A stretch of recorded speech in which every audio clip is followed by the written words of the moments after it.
I remember the moment I pushed open the rusted gate to the abandoned St. Emery Mental Hospital, my flashlight trembling in my hand, my breath forming shaky clouds in the cold Massachusetts air.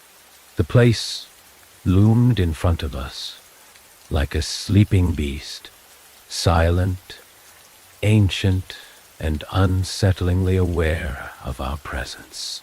I tried to force down the lump of anxiety in my throat as I glanced at Krista, who was gripping her own flashlight so tightly that her knuckles had turned white. Noah and Mia followed a few steps behind, both looking uneasy, though none of us dared to say it aloud. The real terror had already taken root in our minds, fueled by the rumors of unexplainable noises and footprints seen around these deserted halls. I still don't know why I let Krista convince me to come here. She had found an old article about alleged experiments conducted in this hospital decades ago, the kind that made one's skin crawl just thinking about it. I'd read enough to realize stepping inside was a fool's errand, but she insisted, and I couldn't shake off the feeling that something more sinister than mere ghost stories lurked in the darkness. One glance at the collapsed roof and shattered windows told me no one had tended this place for years, if not longer. Yet a faint flicker from deep within made me wonder if there was still a pulse in the veins of this cursed building. Stepping into the main lobby felt like crossing a threshold to another world. Everything was blanketed in dust. From the reception counter to the cracked floor tiles, a stale odor clung to the air, making it difficult to breathe. Our flashlights cut through the darkness, revealing broken chairs, scattered documents, and the occasional stain that turned my stomach when I thought about what might have caused it. There was a crumpled wheelchair by the elevator, its wheels thick with grime. A sudden gust of wind rattled the metal frame, making the entire hallway echo with a hollow clanging. I froze when a sharp clang reverberated somewhere down the corridor. It sounded like something metallic falling onto the floor. My heart pounded so loudly that it nearly drowned out the eerie silence. I looked back at the others for reassurance. Mia's eyes shone with terror, and Noah swallowed hard. Krista's voice, barely more than a whisper, urged us forward. I wasn't sure if her determination came from genuine courage or something else, but her resolve pushed me ahead when every instinct told me to go back. We took careful steps past empty wards and battered doors hanging from rusty hinges. Our flashlights exposed stains on the walls, some in suspicious patterns that made me shudder. One door at the end of the hall was slightly ajar. In, we approached slowly, trying not to disturb whatever presence was nestled there.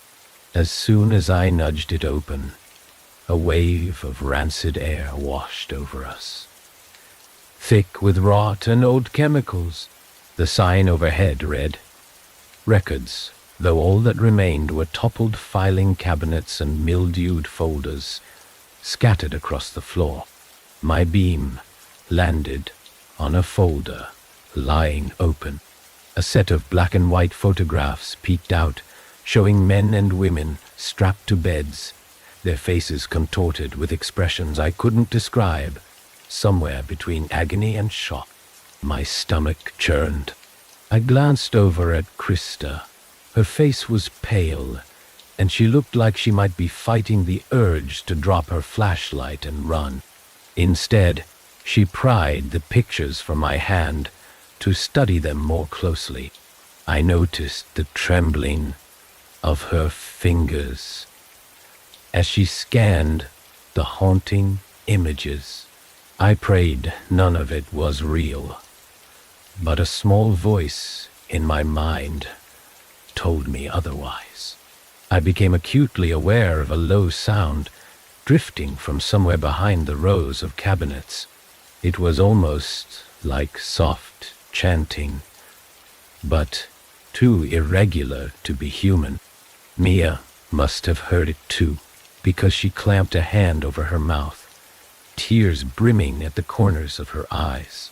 My heart thudded, and a surge of panic urged me to flee, but Krista motioned for us to follow. And we crept toward the back of the room, stepping carefully to avoid making noise. The chanting, or whatever it was, ceased abruptly.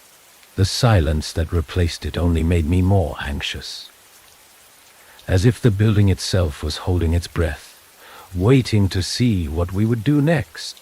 Our flashlights illuminated a hidden corridor behind the fallen cabinets. Thick mold clung to the walls, and the floor was wet, coated in a slippery film that sent cold jolts of unease through me. We inched forward, turning a corner that led to a set of stairs descending into the depths of the hospital.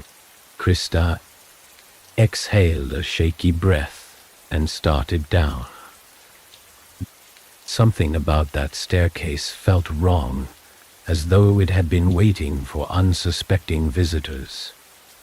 Or, step by step, the air grew colder, the stench more pungent.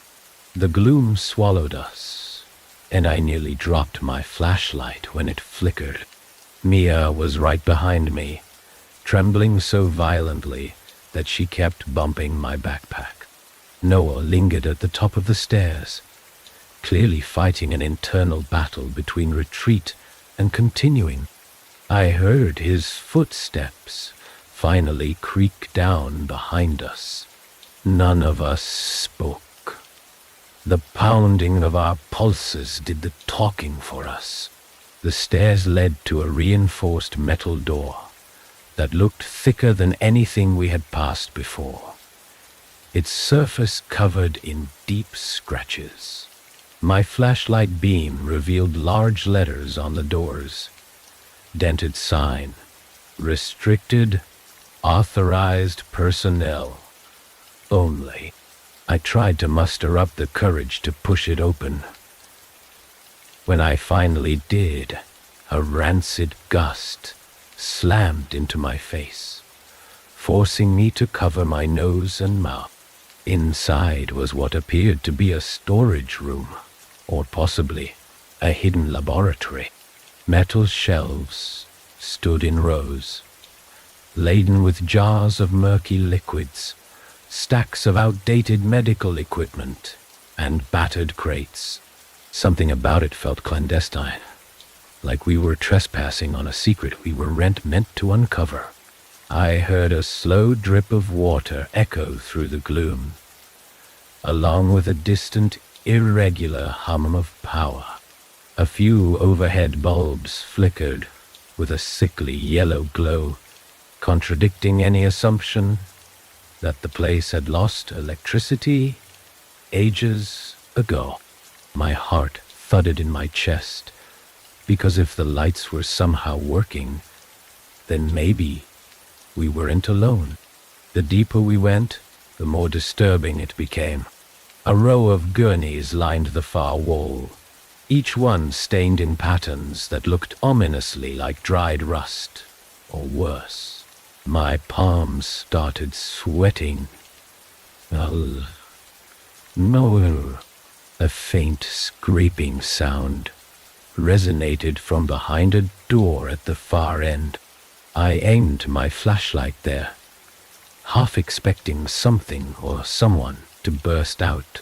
Instead, The handle rattled just once and fell still. I exchanged a terrified look with Krista. She seemed torn between turning tail and forging ahead, for some reason beyond my understanding. I stepped forward, heart hammering, sweat rolling down my temple. I was about to grip the door handle when the overhead lights surged and hissed, illuminating the entire area in a harsh glow. That was when I saw them. Footprints, still fresh, trailing from the door to a dark corner. My eyes followed the trail, which vanished beneath an overturned table. An unexplainable dread filled me. The scrape echoed again. It sounded closer this time, more insistent, as though something behind that door was demanding our attention. With a trembling hand, I grabbed the handle. It felt shockingly cold, as if it had been left in a freezer. I mustered my courage and pulled. The hinges groaned loudly, every fiber of my being screaming that this was a terrible idea. A wave of stale air drifted out, tinted with the unmistakable scent of old antiseptics, and something metallic. Beyond the threshold lay a short hallway lined with closed doors.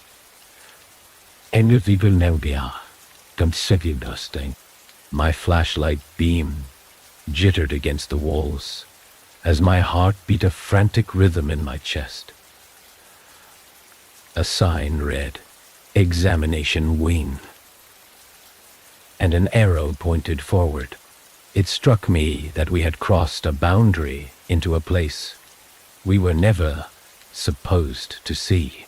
The sense of intrusion mingled with a deeper fear. The realization that the hospital was not just a place of neglect, but a graveyard of horrors, each corridor soaked in the memories of monstrous acts. My legs felt leaden, yet I pressed on, spurred by a mixture of dread and an odd desire to unravel the secrets that clung here like a lingering disease. I felt the floor tremble slightly, as though the hospital itself was stirring, acknowledging our presence in its hidden realm. In that instant, a deafening clang tore through the silence behind me. I spun around just in time to see the door we had come through slam shut, the echoes ricocheting off the walls. Mia's muffled scream told me she was just as terrified. We were trapped. That was when a shrill, solitary bell tolled somewhere outside, slicing through the stale air like a warning. My veins filled with ice. The light overhead stuttered, plunging us into flickering half-darkness. I heard a moan echo along the new hallway, low and tormented, as if some tortured soul had just awakened. Gripping my flashlight with one hand, I whispered a frantic attempt at steadying my own breathing. But nothing could shake the crushing sense that we had stepped into a nightmare far darker than any old rumor could have hinted. I tried to remind myself that we were just 4 people chasing an urban legend, yet every step forward felt like a step deeper into the maw of something truly malevolent. The bell's echoes faded, leaving behind an unnerving quiet that pressed in on all sides. My only solace was that the others were with me, but even that offered little comfort against the creeping certainty that we were no longer in control. The hospital had us now, and it didn't intend to let go. I kept listening to that low moan, every syllable somehow quivering in the stale air. My flashlight jittered, beam struggling to hold steady as I crept along the corridor, feeling the world closing in around us. With the door behind us slammed shut, we had no choice but to keep going. The sense of something watching us, maybe even savoring our fear, began gnawing at my nerves. My breath came out in ragged bursts, each one filling my lungs with the hospital's decaying scent. The corridor opened into a larger area, a sort of administrative section with desks lining the walls, each one stacked with mildewed files. The dust in here was suffocating, swirling with every step. I caught faint glimpses of what looked like old memos tacked to a message board on the far wall. My flashlight revealed photos of former patients, faces blurred by time and water damage, pinned next to stern-looking staff in white coats. A wave of disquiet swept over me, making the hair on my arms prickle, as if those blurred eyes were still gazing out from the past, pleading or accusing. I couldn't decide which. I noticed one file sprawled across the floor, partially torn and smeared with a dark stain. I tried not to examine too closely. The words, "Patient Sevens," were scrawled across the top, in a sharp, slanted hand. Out of anxious curiosity, I bent to shine my flashlight on its pages. The text was nearly illegible, waterlogged, and covered in scribbled notes. What I could read mentioned something about unusual behavior, persistent hallucinations, and heightened aggression. My pulse quickened. The file abruptly ended with an ominous phrase, "transferring to lower ward." I tried to ignore the dread that this lower ward might still lie somewhere ahead, waiting in the gloom. Behind me, I sensed movement. Perhaps just one of my friends shining their flashlight.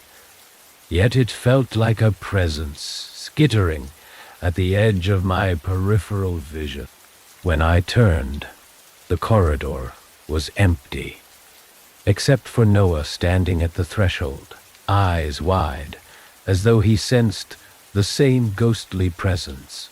We exchanged a silent acknowledgement of shared unease before pressing forward. A hush fell over us, heavier than ever. Moon. The next doorway we approached had a chipped sign overhead that read, "Staff Lounge." My light swept across stained linoleum.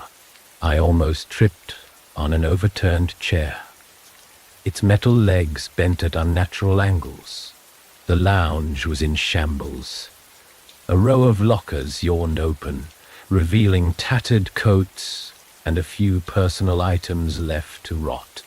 A flicker of movement in the corner drew my attention.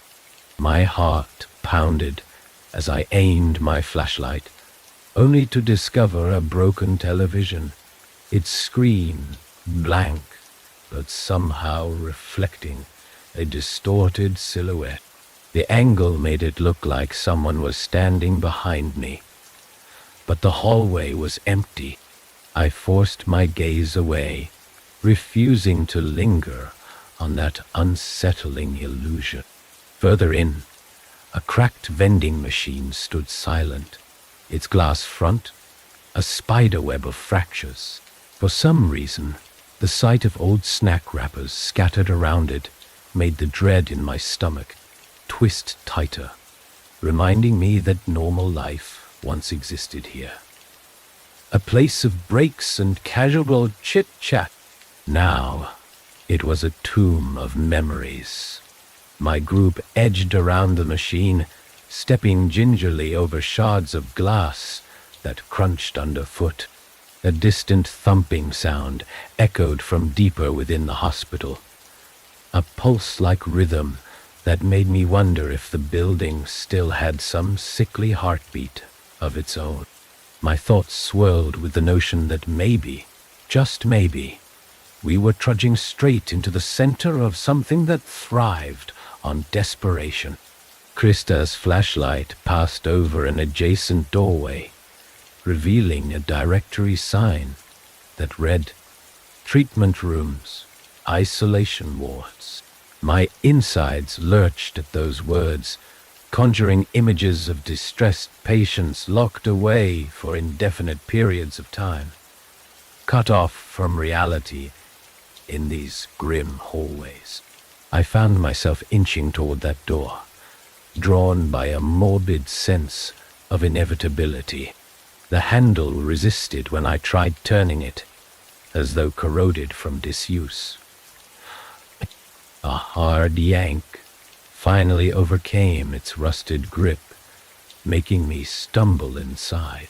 The corridor beyond was darker, colder, as if every ounce of warmth had been drained by the passage of countless nights. My senses alerted me to a faint hum, akin to faulty wiring or a generator that should have died long ago. The gloom pressed in on me, each step accompanied by the soft scuff of shoes against cracked tiles and the steady drip of condensation from overhead pipes. My beam caught glimpses of medical posters peeling off the walls, showcasing anatomical diagrams, skeletal systems, muscle groups, diagrams that looked strangely malignant in the dancing shadows. A scattering of outdated syringes and empty pill bottles littered the floor, telling a silent story of abrupt abandonment. My heart fluttered when I nearly slipped on a puddle that looked suspiciously dark in the shaky light. I refused to dwell on what it might be. As I kept moving, I noticed a scrawled message on the wall. "Never open the door if it knocks." The bold red letters seemed painted in a frantic rush. I tried to push down the dread creeping along my spine, but the words triggered a sense that someone, or something, was trying to keep us out of deeper horrors. I struggled to imagine what could be worse than the atmosphere we were already enduring. Yet, I sensed we hadn't even touched the core of this place. Without warning, an electric jolt coursed through the overhead lights, igniting them in a harsh white flash. Dust and insects flitted around their sudden glare. The corridor extended further than my flashlight had revealed, with multiple doors labeled in chipped paint. Exam 1, Exam 2, Exam 3, each slightly ajar. Something in me balked at investigating them. My feet felt rooted to the ground, trapped between advancing or retracing our steps to the locked door behind us. An abrupt metal crash shattered the silence. I swiveled, half expecting to see a figure lurking, but the corridor was empty.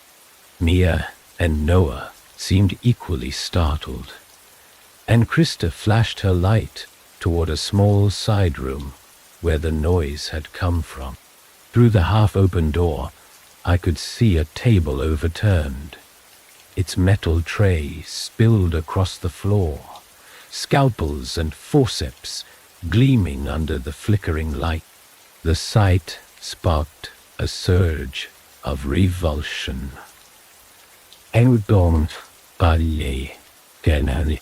The tray looked as if it had been knocked down mere seconds before, but there was no sign of anyone in the room. I felt my temples pound with adrenaline. My vision narrowed, focusing on that scattered set of instruments. They glinted in the half-light, like tiny, malevolent eyes. Hail to the comets, Ghost and I took a cautious step inside, scanning for any threat. The walls here were lined with tall metal cabinets, each door either missing or dangling precariously from loose hinges. Patches of mold clung to the shelves, creeping over ancient books on medical procedures. Another skittering noise echoed from behind one cabinet. I braced myself, nauseated by a sense that we were about to uncover something best left hidden. The cabinet door swung open with an agitated squeak. My stomach lurched at the sight of a single latex glove, stained with a deep red, draped across a stack of files. The glove was battered and torn as if some intense struggle had taken place. I swallowed hard, trying to keep calm. Nearby, an empty bottle lay shattered, its label unreadable.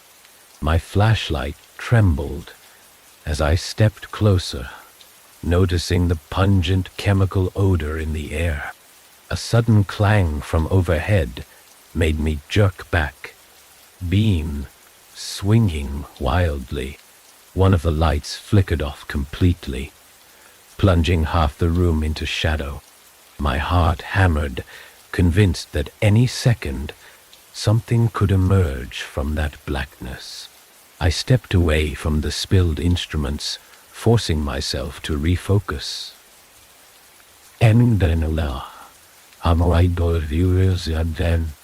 We needed a plan to escape this labyrinth, but the winding hallways and echoing noises made it feel like the hospital had its own method of shifting and reshaping itself just to trap us. I found a corridor branching off to the right, barely lit by an overhead bulb that blinked erratically.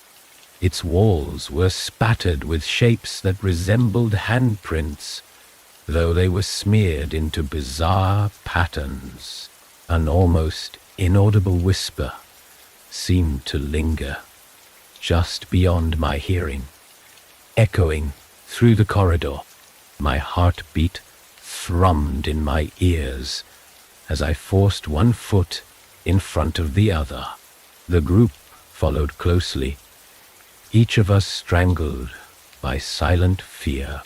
Another set of doors loomed at the end, their small windows clouded by grime. If the sign above was correct, it led to a surgery suite. My pulse fluttered at that thought. I pressed my palm to the door, feeling the cool metal and half expecting it to resist. But it swung open with an eerie softness, as if inviting us into its domain. What lay beyond made my blood run cold. A hallway lined with shattered observation windows, leading to a large operating theater at the far end, all of it dripping with an indescribable aura of sorrow and malevolence.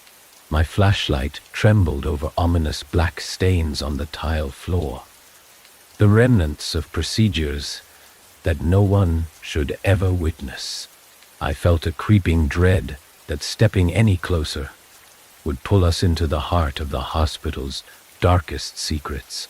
Yet, I couldn't stop my forward momentum.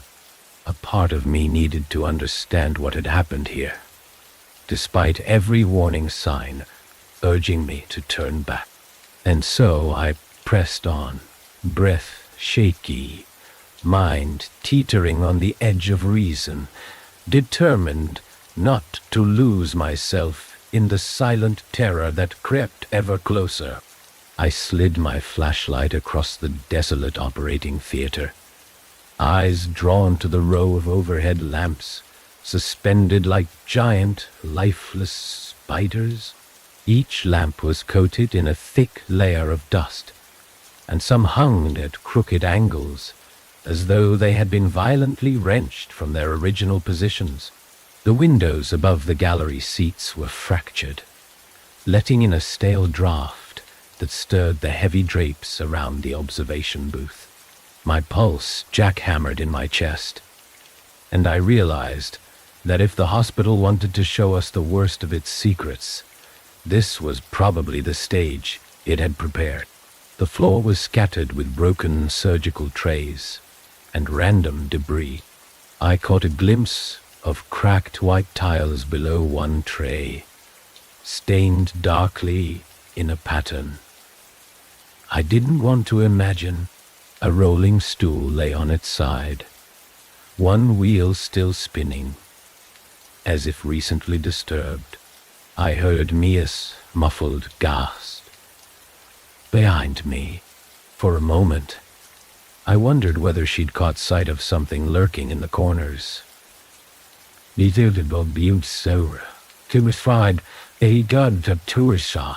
Then I realized she was simply overwhelmed by the spectacle of decay. Even so, I kept a wary eye on the periphery of my vision, half expecting a shape to detach from the shadows. My breath hitched when I noticed a wide metal door on the far side of the room, the sort used to bring in patients on gurneys. A battered sign above read, "Post-op," though everything about the space suggested no one ever truly recovered here. The knob looked relatively intact. I felt an inexplicable pull to see what lay behind it, even though every nerve in my body urged me to keep my distance. The air smelled of disinfectant and something far worse, an underlying odor that made my stomach clench. Noah, standing a few steps behind, shifted uneasily, sending a faint echo through the gloom. The place had grown so quiet that even the slightest movement reverberated. I forced down my apprehension and advanced. When my hand touched a cold metal handle, a jolt of adrenaline rippled through me. The door creaked open to reveal a narrow corridor lined with tarnished steel cabinets. Each cabinet door was slightly ajar, as if whatever was inside had escaped in a hurry. Dim overhead, lights flickered, casting swirling shadows across the walls.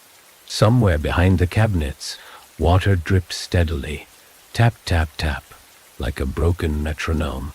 My mind conjured images of laboratory specimens leaking from shattered jars, but I refused to linger on the thought. I motioned for Krista, Mia, and Noah to stay close as we inched through the corridor, stepping over scattered tools and documents left to rot. The floor felt sticky underfoot, and each step made a faint, nauseating sound. A tattered curtain hung at the end of the hallway, concealing what appeared to be another room.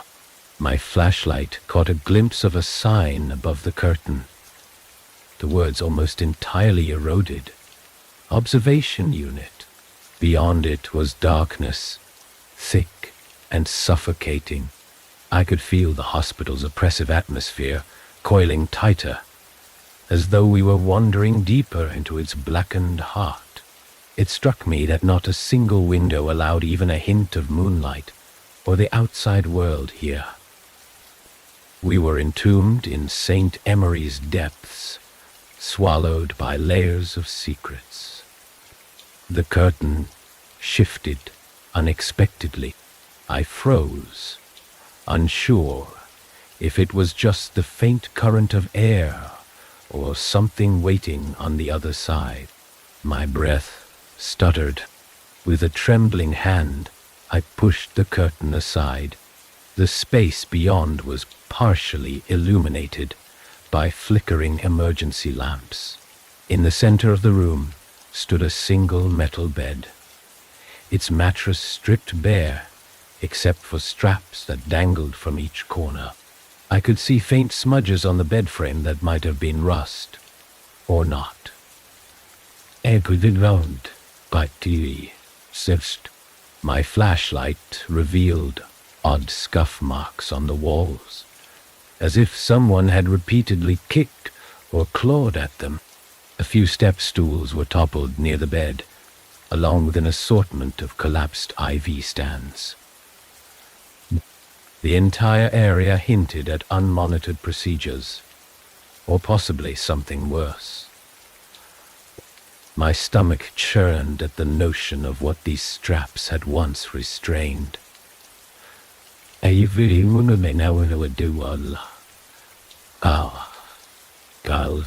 Judging by their thickness, they were designed to hold down someone thrashing with inhuman desperation. A faint hiss reached my ears, coming from the corner, shrouded in darkness.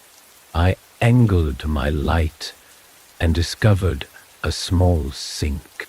Its faucet dripped, feeding a steady trickle into a partially clogged drain. Another gloved hand lay abandoned on the sink's edge, stained a sickly brownish red. Everything about that corner reeked of a story I didn't want to unravel. The hiss might have been a leak in the pipes, or it could have been my own imagination twisting the silence into threats. I heard Krista's breathing behind me. She was trying to hold it together, but the tremor in her breath gave her away. Mia hovered by the doorway, eyes fixed on the bed. Noah shifted uneasily, as though considering whether to speak. None of us broke the tension. We knew words wouldn't do anything but amplify the horror, forcing us to acknowledge what we couldn't change.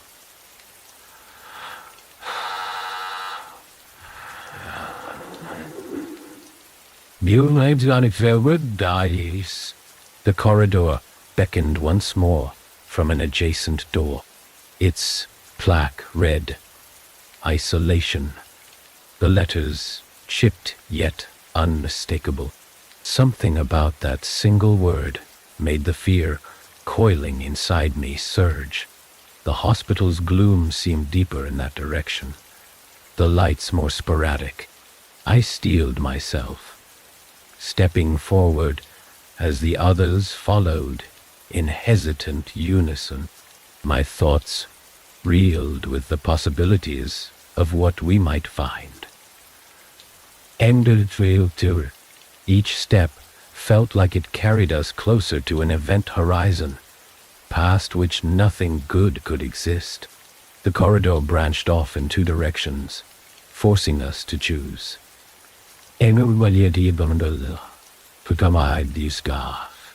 A battered sign indicated that straight ahead led to the main cells for patients deemed high risk.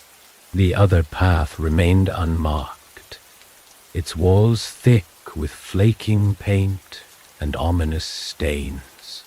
I swear I heard faint, disjointed whispers coming from that unmarked passage. A jittery dread snaked through my gut, urging me to avoid it at all costs. Yet, I couldn't stop myself from peering around the corner, shining my flashlight into the darkness. The beam revealed a chain-link gate blocking the way, locked with a heavy padlock that looked strangely new compared to its rusted surroundings. The chain rattled in the stale air. I tried to guess Who would have secured it? And when? The realization that someone else might have ventured here recently set my nerves on edge. Part of me wanted to pry the chain loose, as though the very act of opening it might unravel all the hospital's secrets in one fell swoop. But I didn't have the nerve. The gate, solid and unyielding, barred me from forging deeper into that path of unknown horrors. Turning back, we followed the sign to the high-risk area. With each step, the overhead lights flickered more erratically, as though fighting to remain lit.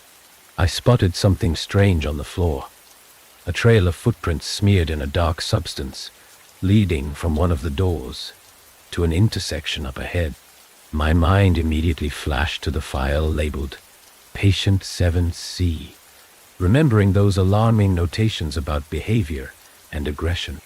A chill jolted down my spine at the thought that one of those unfortunate souls might still wander these halls.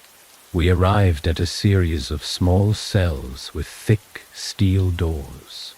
Each door had a narrow viewing slot, the glass shattered or missing. The stench here was worse, a mix of stale sweat and rot that made my eyes water. Dust, motes swirled in the narrow beams of flickering light, intensifying the sense of suffocation. A few of the doors stood partially open, revealing cramped interiors with stained walls and what looked like gnaw marks near the floor. The idea of someone reduced to biting and clawing at these doors in desperation gnawed at my nerves. Near the cell at the far end, my flashlight caught the glint of something metallic strewn on the ground. Moving closer, I realized it was a set of restraints, their leather straps frayed and buckles bent as though wrenched apart by brute force. My heart clenched.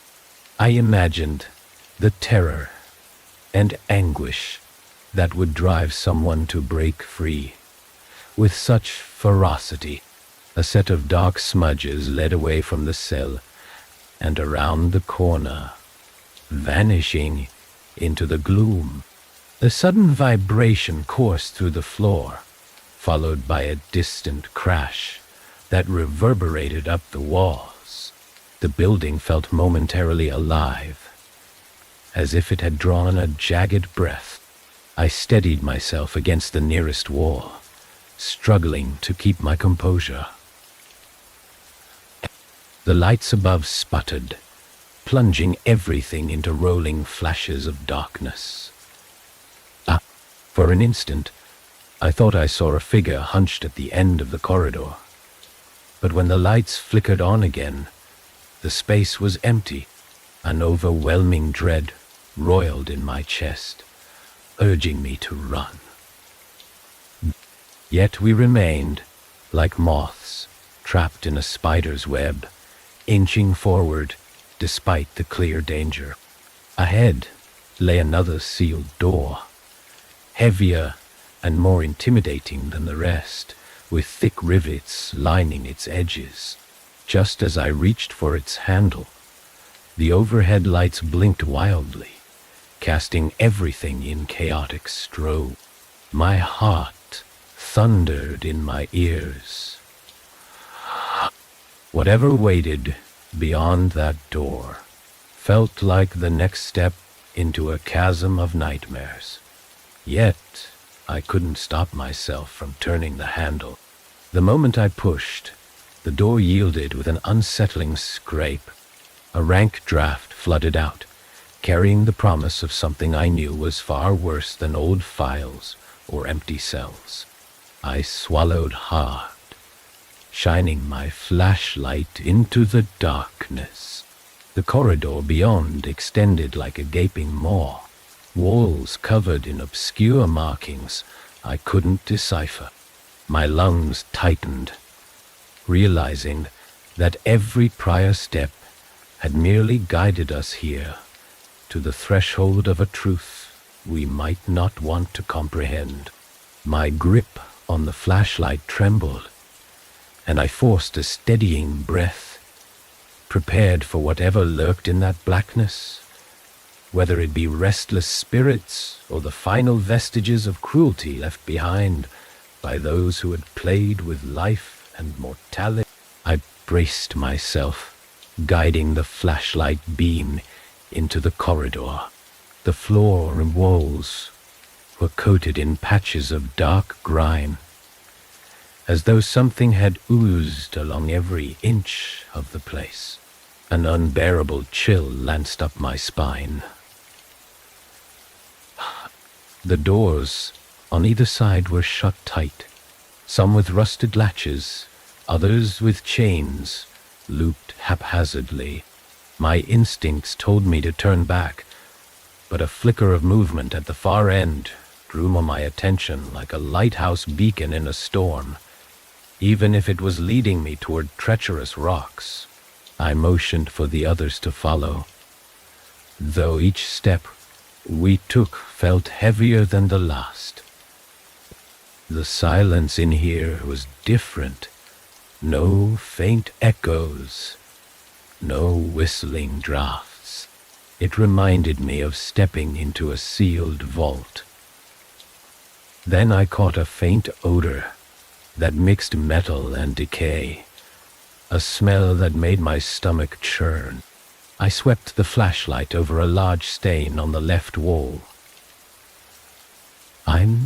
It was shaped almost like a handprint, grotesquely smeared and elongated, stretching toward the floor. My mind wrestled with the idea of what might have left such a mark. A series of flickering emergency lights buzzed overhead, casting the corridor into a fluttering half-glow every few seconds.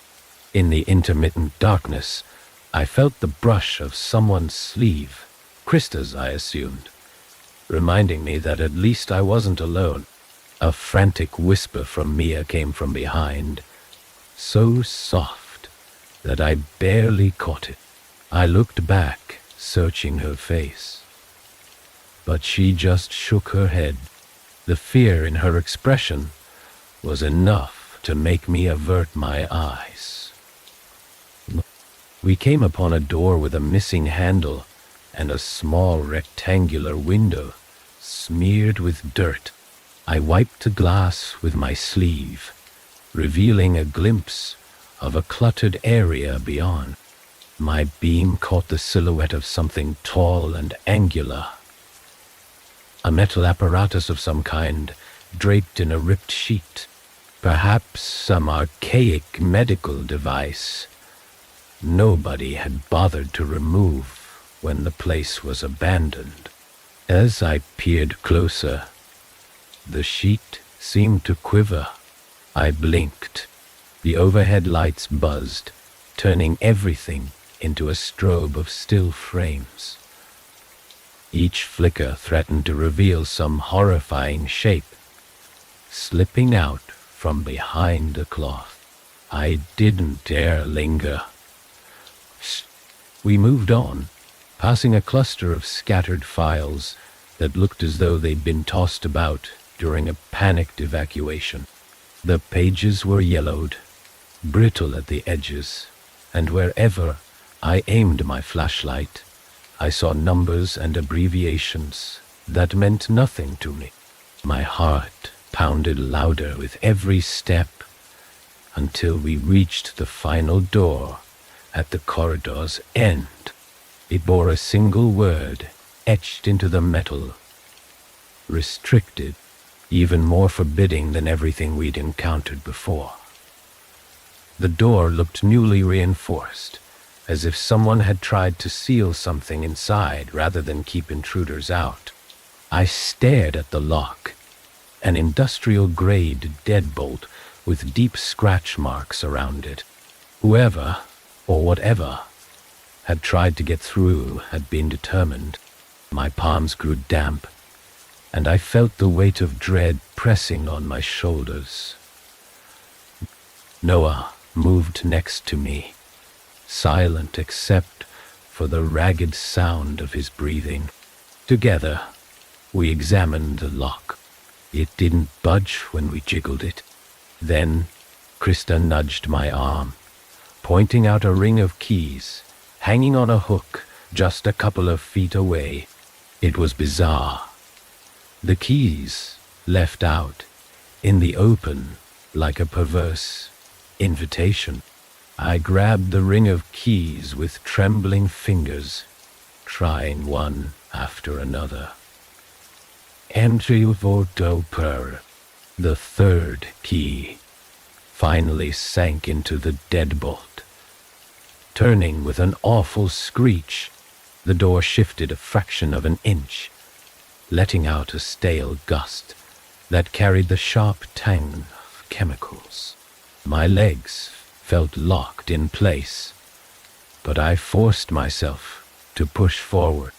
The door opened, revealing a wide room lit by a single flickering emergency lamp. Near the ceiling, shadows writhed across the floor, almost living shapes that made me hesitate. Before fully stepping inside, metal gurneys lined the walls. Some were piled with rusted trays, while others carried large glass cylinders, brimming with a cloudy, viscous liquid. Floating in each cylinder were lumps of tissue I couldn't identify. The sight made my throat tighten, an involuntary gag hitching in my chest. I struggled to breathe through the wave of revulsion. Overhead, a ventilation duct rattled, sucking in air at irregular intervals, creating a rhythmic hiss that crawled over my skin. I stepped closer to one of the cylinders against my better judgment, shining my light on the glass.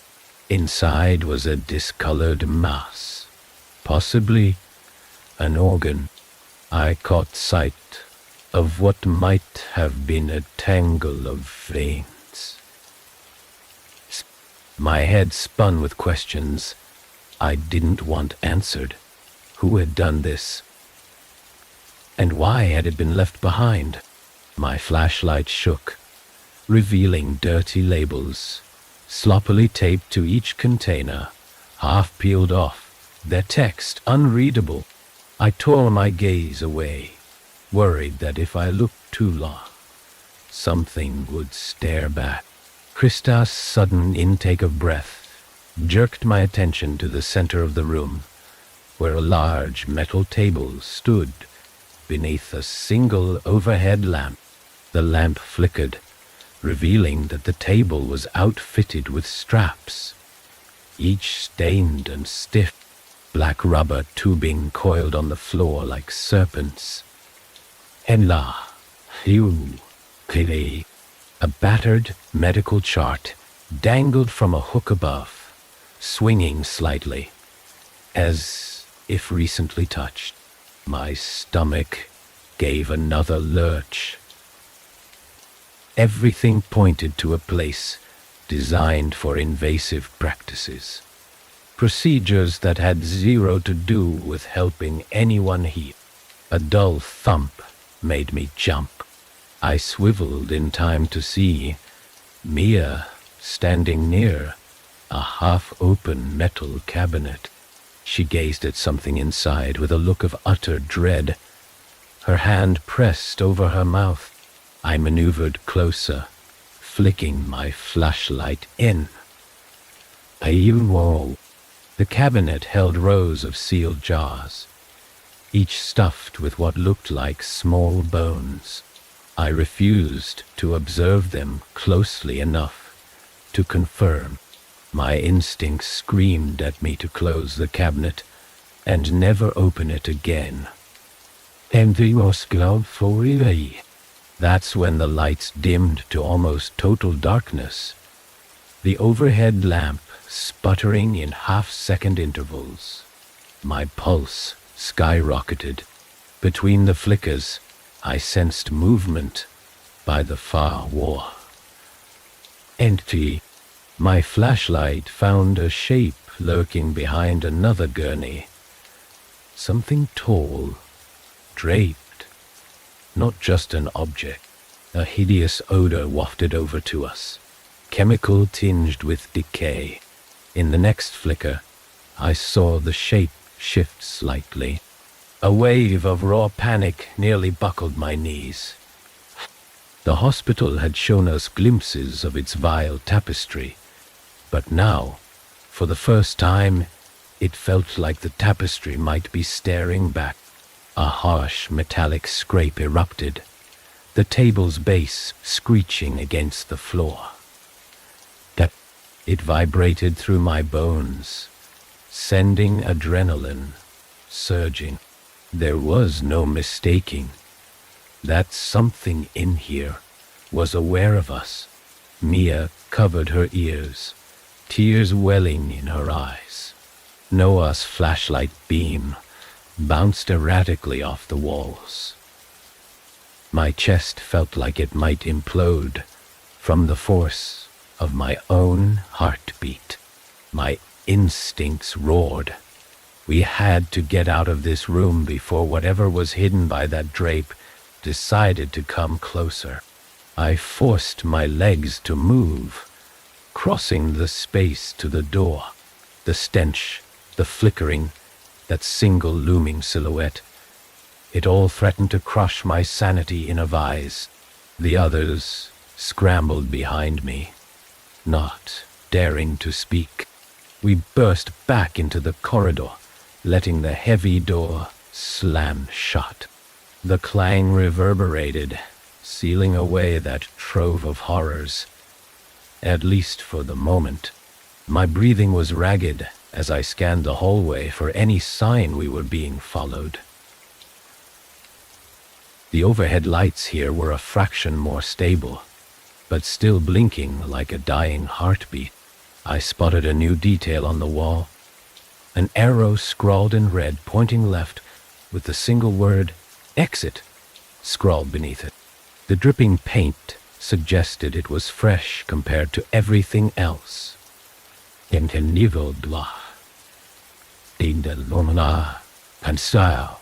A fleeting sense of hope clashed with a deepening suspicion that the hospital was toying with us. We hesitated only a moment before breaking into a wary but desperate stride down that corridor, each of us silently praying that the arrow would guide us to some real avenue of escape. The building groaned, as though angered by our attempt to leave. My thoughts whirled. If there was truly a way out, we had to seize it. If it was a trap, we'd still rather face whatever lay ahead than remain another minute in that vile chamber of unthinkable experiments. My heart pounded. The hall stretched out before us like a tunnel in a nightmare, promising that, for better or worse, we were closing in on a revelation we might never be able to forget. I gripped my flashlight tightly, guiding its shaky beam down the corridor, marked by that cryptic red arrow. My mind churned with doubt. Was this truly an exit, or another twisted lure meant to pull us deeper into the hospital's jaws? The hallway itself looked almost identical to the others we'd trudged through, except for the damp floor where small puddles reflected the flickering overhead lights. With every step, my pulse hammered, the echo of my own footsteps mingling with the faint drip of water seeping from cracks in the ceiling. I glanced back to make sure the others were still with me.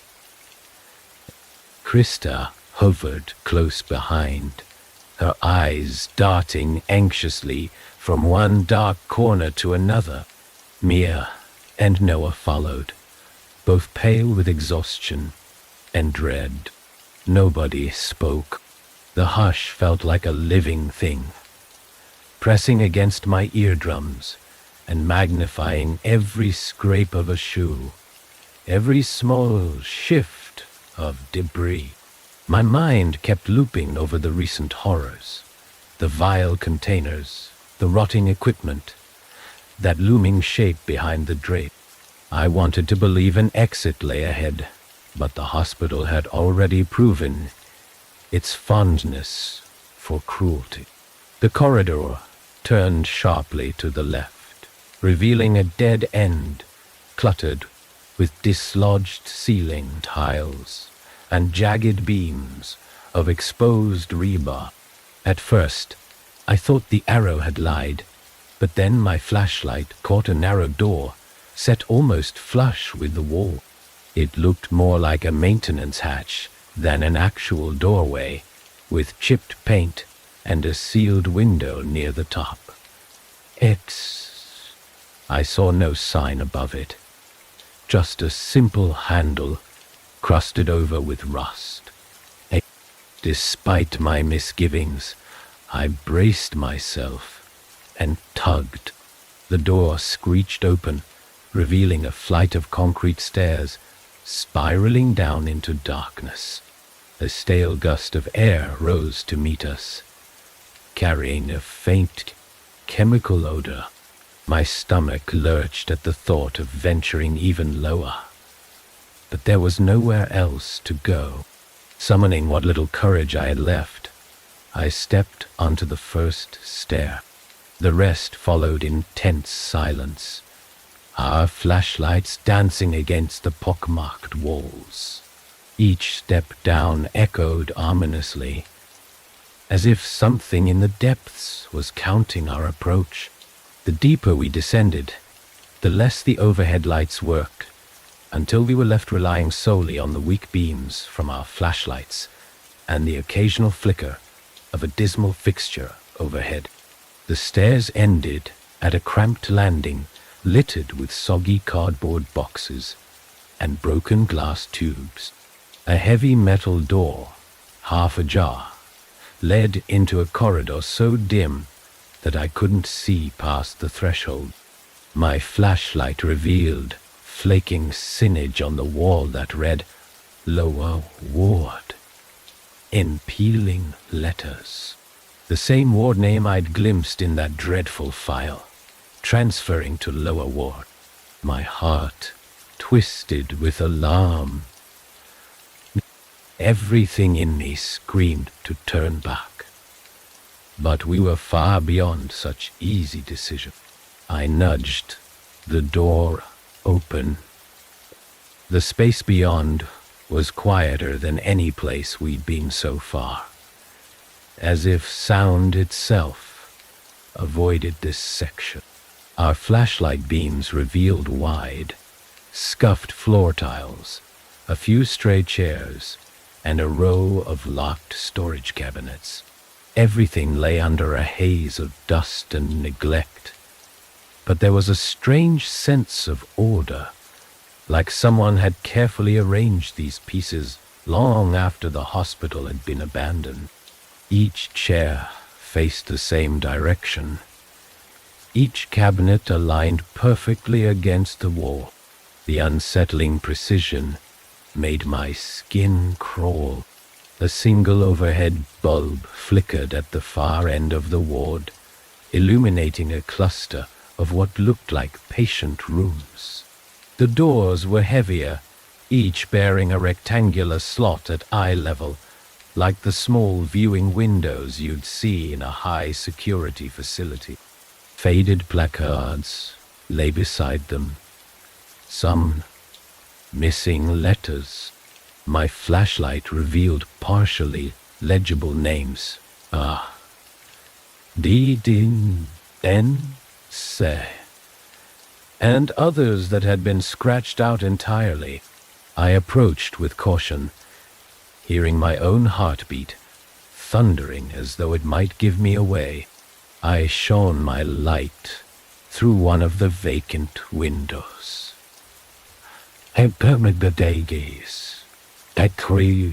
The interior was cramped and cluttered with overturned furniture.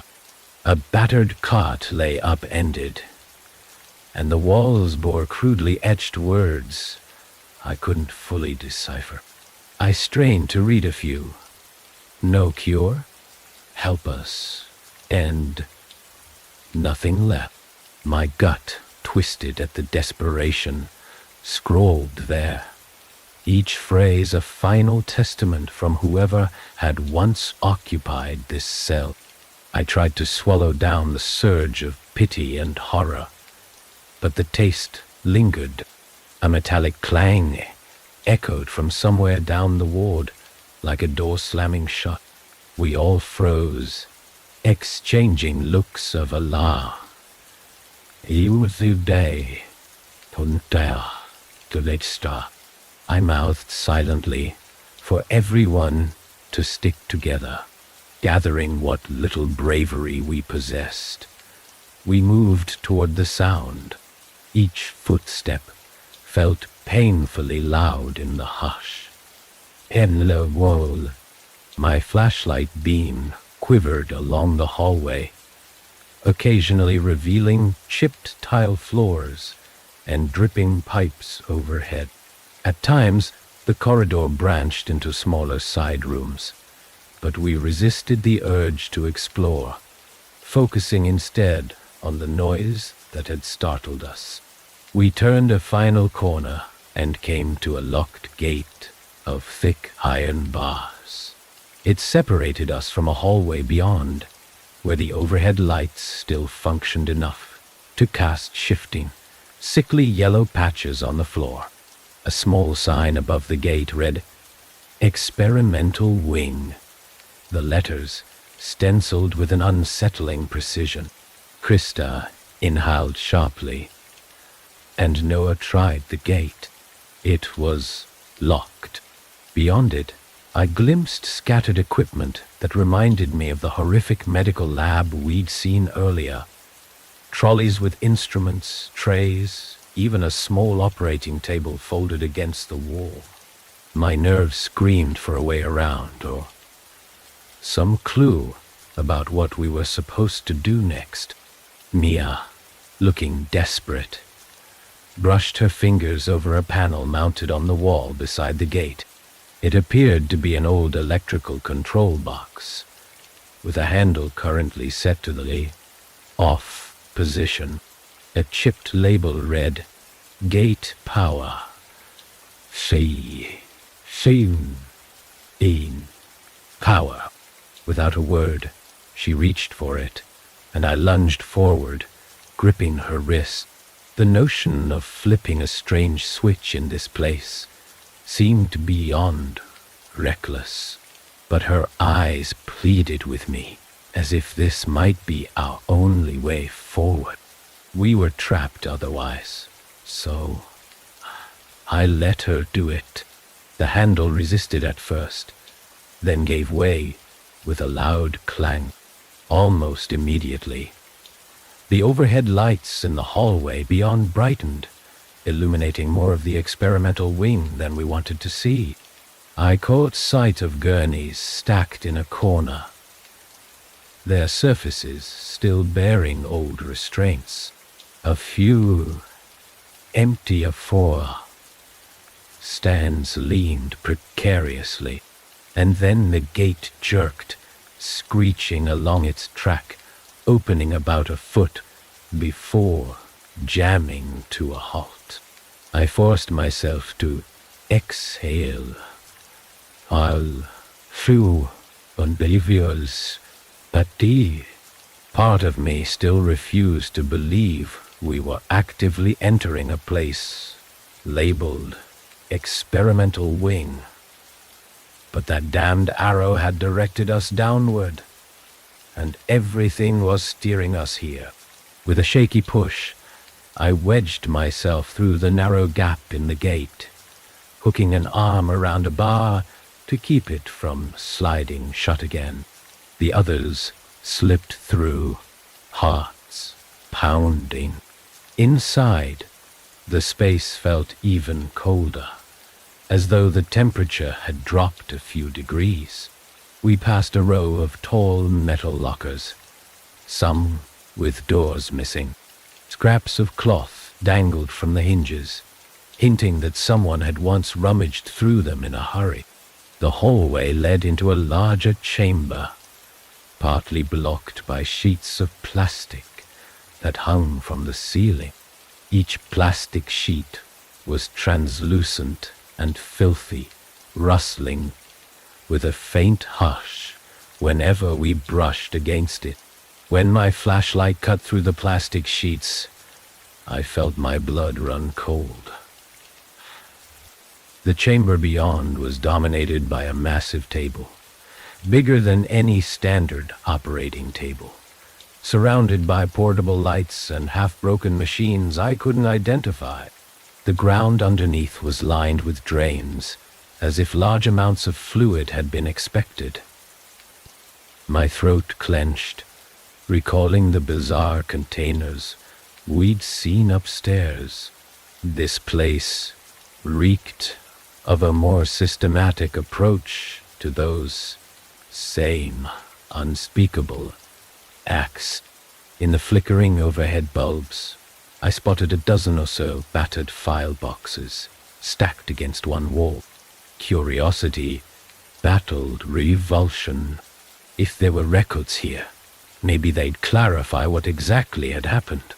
But another part of me feared reading any of it, terrified we'd discover a truth even worse than our imaginations. Still, an urge to understand took hold. With trembling fingers, I reached for a file near the top of one box. The dusty folder peeled open, revealing a photograph of a patient strapped to a table suspiciously similar to the one in the room. My heart seized at the haunted eyes staring out from that black and white snapshot. A faint scuffling noise startled me.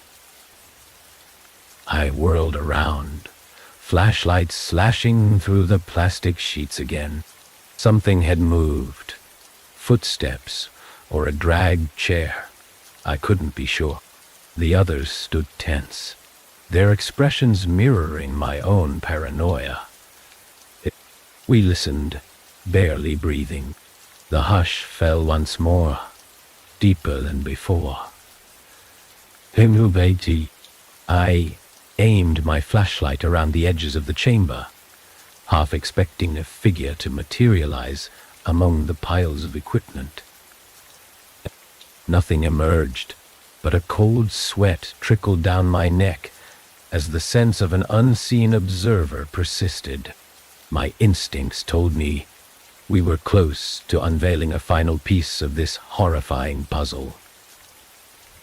Each new space we uncovered revealed the hospital's absolute contempt for decency, yet some twisted logic compelled me to keep searching, as if the answers might free us from the intangible shackles of terror binding our minds.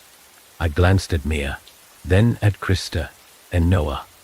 Seeing that same grim resolve on their faces, we had no choice but to push forward. A single door stood on the far side of the chamber, partially hidden behind a tangle of hoses and dangling cables. An overhead lamp sputtered, spilling sparks that fizzled out before they hit the ground. The door itself was unmarked, painted a dull gray. I could hear a faint sound from beyond it, like a muffled thud, slow and steady, raising the hairs on the back of my neck. Every muscle in my body tensed, uncertain if we wanted to find out what might be making that rhythmic noise. But the hospital offered no other route if we wanted a chance to survive, or at least to bring an end to this nightmare. We had to open that door and face whatever unspeakable truth lurked behind it. And so I steeled myself once more, heart clenching in anticipation, determined not to break under the weight of dread that clung to every step. I steadied my trembling breath before reaching for the dull gray door, pressing an ear against its cold surface. The steady thud beyond seemed to pulse through the metal, a grim, measured beat echoing in the tense hush. My flashlight beam quivered over the chipped paint, and I swallowed hard, forcing my mind to settle on the task at hand. There was no turning back. The entire path we'd taken, from the labyrinth of defaced corridors to the grotesque labs, had funneled us here. Whatever waited on the other side, I had to confront it. The handle felt rigid under my palm, as if resisting my efforts. I mustered enough force to twist it open. The door gave with a screech, swinging inward to reveal a narrow passage, illuminated by stark overhead bulbs. Their failing hum resonated through the enclosed space.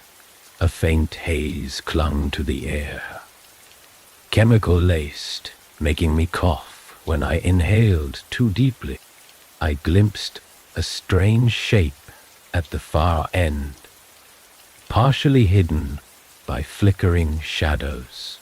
Its features were unclear, contoured by an unsettling glow, cast by the sputtering light. My friends huddled behind me. I sensed their collective dread. None of us dared speak. We tiptoed into the passage, flashlights slicing through the murk, until we reached another room with glass walls that had gone opaque with age. The rhythmic thud grew louder, each pulse vibrating in my chest. On the other side of those grimy panes, a shape moved. Slow, deliberate. I pressed my face to the glass, straining to see. The figure was tall, clothed in a stained coat. Its back was turned, but the presence emanating from it was chilling in its calmness, as though it had all the time in the world to linger in this wretched place. Something about the coat triggered a flicker of recognition, like those worn by medical staff in old photos we'd found scattered throughout the hospital. My heart hammered faster. I remembered the scrawled warnings, the half-shredded notes about unethical procedures and controlling patients. Was this the figure behind those rumors? I fought the instinct to bolt, stepping instead toward a door that led into the glass-walled chamber. It was slightly ajar, and each motion caused the hinges to squeal like frightened animals. Once inside, the chemical odor spiked. My eyes watered at the stench, and a wave of nausea clawed up my throat. The overhead lights crackled, revealing a maze of counters and tables overflowing with archaic equipment. Metal clamps, tubes, half-filled jars. Some containers were unlabeled, their contents drifting in viscous fluids. A chill settled in my bones. This felt more like a domain of archaic experiments than a standard operating room. In the center stood an elevated platform ringed with metal restraints. Over it stretched a contraption of cables and pulleys, as if someone had once tried to harness the human body in unnatural ways. The figure had vanished. I caught only the faint echo of footsteps. My companions hovered near the door, reluctance plain on their faces. A battered filing cabinet stood against the wall to my left. Its drawers hung open, stuffed with twisted X-ray films and yellowed charts. I rifled through them despite my revulsion, glimpsing partial sentences. Subject displayed uncontrollable rage. Multiple sedatives administered without effect, recommending extended isolation. The same sense of dread I'd felt reading earlier notes returned, magnified by the knowledge of how far beneath the hospital we stood. A loud, hollow bang erupted behind me. I spun around, brandishing my flashlight like a shield. Ancient metal tray had tumbled from one of the counters, scattering used syringes across the floor. Each needle glinted in the harsh light. The door at the back of the chamber swung lightly on its hinges, but it looked heavier and more secure than the others. But it stood ajar. I had the distinct impression that someone or something had just slipped through it. I glanced at Krista, Mia, and Noah. The silent agreement between us was clear. Investigate, but tread carefully. My heart pounded at the thought. Every nerve ending screamed that we should leave. Yet some pull, maybe desperation, drove us toward that door, compelled to uncover whatever final piece of this puzzle lay waiting. I urged everyone forward with a trembling nod. We crossed the threshold into a cramped corridor where the chemical smell shifted to something more organic and foul. The pungency hitting like a hammer. Broken light fixtures dangled from wires overhead, and the few bulbs still functioning blinked erratically. The rhythmic thud grew sharper here, echoing from behind one of the adjacent walls. My flashlight beam shook with each step, sending warped shadows leaping like predators across the cracked tile. At the corridor's end, a large sliding hatch bore the label "Containment." The door beneath it had multiple warning signs, though the text had faded to ghostly outlines. One side read, "Authorized personnel only." The letters half peeled away. My mouth was bone dry as I reached for the handle. The clang of metal on metal echoed when I tried it. Locked. A recessed control panel blinked a single red light. Next to it was a keypad with faintly glowing buttons. Then my blood ran cold, wondering if some code was required, or if tampering with it might trigger alarms we couldn't silence. Yet the place felt too deserted for alarms. The only threat was the hospital's lingering malice.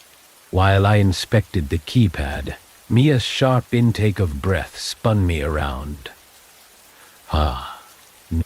She'd found an open window on the corridor wall, an observation slot, perhaps. Through it, we could see a large space beyond the hatch. My flashlight beam showed an array of partitioned cells, chain-link dividers, and battered doors that looked forcibly bent open from the inside. Dark smears along the floor indicated violent struggles, or something equally disturbing.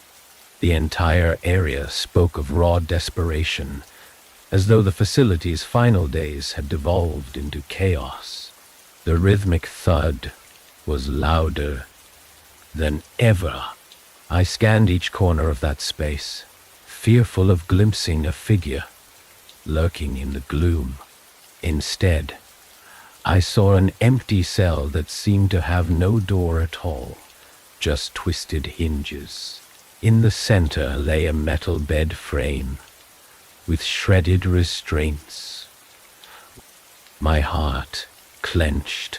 This had to be where some unstoppable force once broke free. A flicker of motion near the back caught my attention. a shadow drifting across the far wall. It disappeared the second I tried to focus on it. My flashlight quivered in my grip. Noah jiggled the door handle again, the metal echo clattering through the hallway. A soft scraping sound emerged from within the containment area, like nails dragging across metal. I felt goosebumps erupt on my arms. Hey, Sue, Alreitwo, Sudagal, Kvansteborders. Then silence clamped down, thicker than before. DV, even the overhead lights seemed to hum in an unsteady rhythm, highlighting our collective tension. I realized we had two grim choices: break into this area or retreat. But retreat felt impossible. Every corridor behind us had led to horrors of its own, each darker than the last. If we wanted any chance at escaping, maybe even at helping whoever or whatever was trapped here, we had to push forward. My eyes landed on the keypad again. A cluster of broken wires jutted from the panel's underside, and a single spark danced across them. In a burst of desperation, I ripped open the panel's thin metal cover.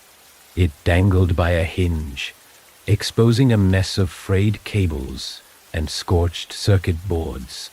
Krista hovered beside me, also eyeing the wiring.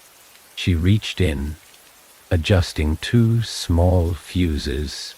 The keypad sputtered, then beeped once, its red light turning a flickering yellow. On instinct, I pressed the largest button. With a hiss and a grinding of gears, the hatch slid open about a foot, then halted. Rust flaked from the mechanism. Empty. The opening was narrow, but it was enough for one person to slip through. A heavy chill rolled over me as I peered into the dim interior. The potted hatch revealed a corridor lined with more chain-link gates, leading deeper into the containment zone. That steady beat, thud, still reverberated, now echoing off the concrete walls. I caught a glimpse of multiple storerooms or cells, each with locked doors or mangled frames. The place stank of mildew and old fear, a pungent blend that made my stomach lurch, despite every sense screaming in protest. I led the way through the narrow gap. The chain-link fences rattled as we squeezed inside. The overhead lights flickered, revealing a labyrinth of caged enclosures. My imagination conjured images of frenzied captives tearing at the barriers. But the silence was even worse, implying we'd stumbled onto a cage that had already been emptied, or else the occupant no longer had reason to move. My voice caught in my throat, but I forced myself to swallow my terror. We followed the corridor toward a heavy steel door. At the far end, well beyond the caged cells, each step felt like wading through a suffocating aura of dread. The rhythmic thud pulsed through the floor like a heartbeat. I had the chilling suspicion that something on the other side had long awaited an audience, thirsting for any sign of life. Reaching the door, I pressed an ear to the cold metal, hands shaking on the flashlight. The thud was so close now that I could feel it in my ribs, a relentless drumbeat urging me to either flee or confront whatever secrets the hospital had locked away. My friends gathered around, each face tight with fear, while I sensed our collective will to survive battling against the nearly overwhelming urge to run. With a final trembling breath, I grabbed the door's handle. It was time to find out what had been pounding in the depths of this place, to discover whether our perseverance would yield an escape from the nightmare, or only plunge us further into the hospital's monstrous legacy. And so, ignoring the hollow ring of dread in my chest, I pushed the door inward, bracing for whatever revelations, human or otherwise, lurked beyond. I pushed the door open, and a stale wave of air greeted me, colder than anything we'd encountered so far. My flashlight beam shook across a concrete chamber, with high walls and a domed ceiling, like some warped version of an underground vault. The single overhead light twitched and flared, revealing a large contraption set against the far wall. An apparatus of metal rods and thick cables looped through pulleys, all leading to what resembled a reinforced table. Rust clung to each joint and bolt, as though time and neglect had tried and failed to corrode the structure's grim purpose. A single, monstrous thud echoed in the chamber, reverberating through the soles of my shoes. I scanned the area, searching for anything that might move. At first, the place seemed empty, but then a ragged silhouette shifted at the base of the contraption. It was tall, draped in what might have once been medical garb. The faint overhead light revealed a figure with gaunt features, face partially obscured by greasy hair and what looked like crude bandages. A hush clamped down, dread twisting in my stomach, as though I stood on the brink of an unthinkable revelation. My friends filed in behind me. I could hear their breath catch in their throats when they saw the figure. It raised its head slowly, and I glimpsed hollow eyes beneath the tangle of hair. For a moment, all I could do was stare back, heart pounding. The figure reached for one of the metal cables, fingers gnarled and pale, then tugged it. A mechanical groan shook the apparatus. A battered hammer attached to a pivot dropped, slamming into the concrete floor. That was the source of the rhythmic thud, a methodical pounding echoing through these hidden holes. My flashlight flickered across a dusty control panel at the side of the apparatus. Inevitably, bare wires, old dials, and half-broken switches suggested some bizarre experiment. The figure let out a rasping breath, almost a whisper, and released the cable, letting the hammer smash the floor again. With each impact, the entire chamber rattled. I felt frozen, uncertain whether the person in front of us was alive, or merely a shell driven by some twisted instinct. Stepping forward, I swallowed hard, trying to keep my voice steady. You don't have to do this." My words seemed to vanish in the cold air. The figure didn't respond, only raised its head a fraction, letting me see the worn bandages crossing its jaw. Dark stains covered them, and fresh spots glistened under the sickly light. Whether they'd been self-applied or inflicted by someone else, I couldn't say. The person's entire demeanor was steeped in torment. Krista edged closer, her flashlight darting around, to reveal rows of shackles bolted to the walls. Each set dangled open, their links broken, as though someone had forced them loose. The place reeked of old metal and despair, a crypt for experiments gone wrong. Mia stifled a small cry when she saw a second door behind the contraption, marked by a red sign that read, "Emergency Access." It stood crooked on its hinges, possibly leading away from this madness. Relief mingled with uncertainty. We'd found a potential exit, but we first had to get past the figure orchestrating the relentless hammering. Noah lifted a trembling hand to the control panel, maybe hoping to switch off the apparatus.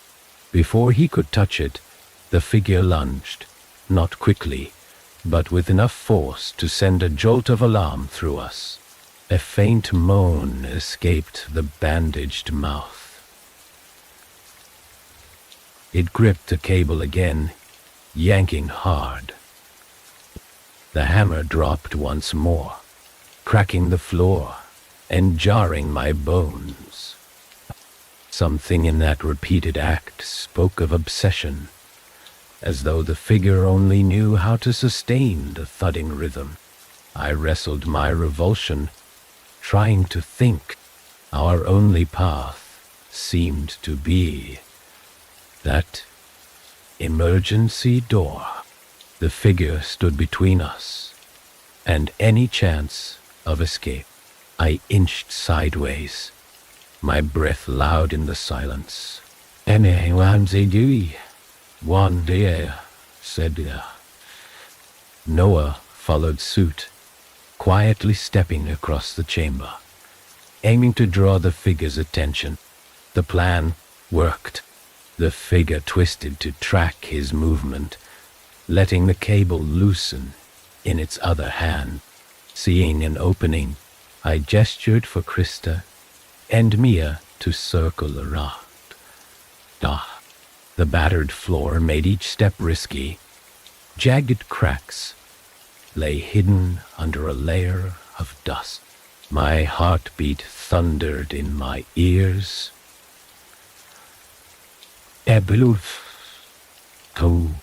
Any loud noise might trigger the figure's aggression again.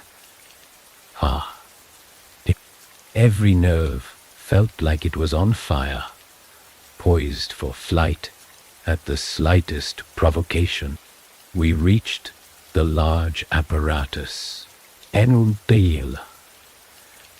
Up close, I saw that its metal arms were attached to something resembling a harness. Dried fluids crusted the joints. I wished I hadn't looked, but it was impossible to miss the signs of prolonged use. Whoever had operated this monstrosity did so with disturbing intent. Another violent clang tore through the air as the hammer fell. Dust rained down from the ceiling. The figure let out a rasping breath, turning abruptly, searching for the source of the faint scuff our shoes made. My heart leapt into my throat. One wrong step, and we'd be at the mercy of whatever twisted strength this individual possessed. But the figure hesitated, wavering as though its own motions were shackled by old injuries.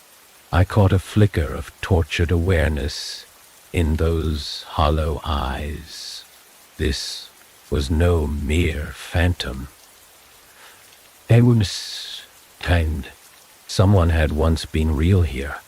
Someone who, like many others, had been subjected to procedures beyond comprehension. In a flash of determination, Mia and I darted around to the side, reaching for the emergency door's handle.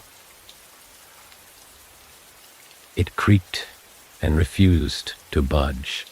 Rust had sealed it tight against the frame.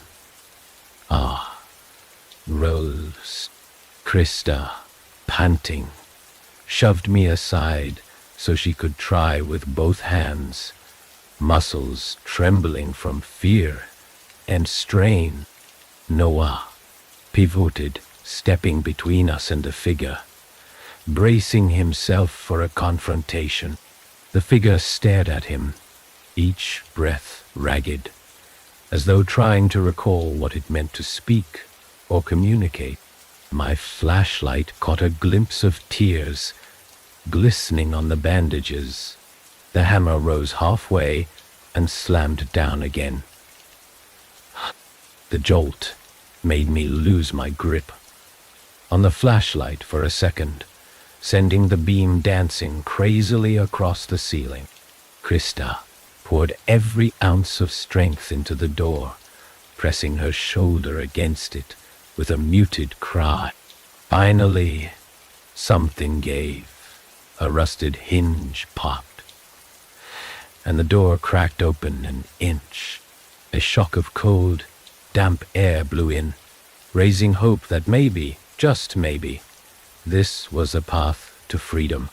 Behind me, the figure released the cable, staggering a step forward, its eyes sunken and lost, latched onto our small group.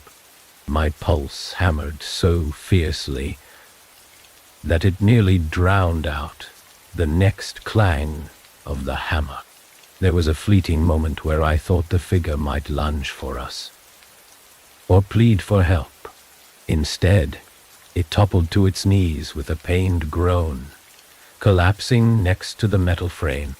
My flashlight revealed that the bandages on its torso had come undone, revealing raw wounds that looked far beyond any healing.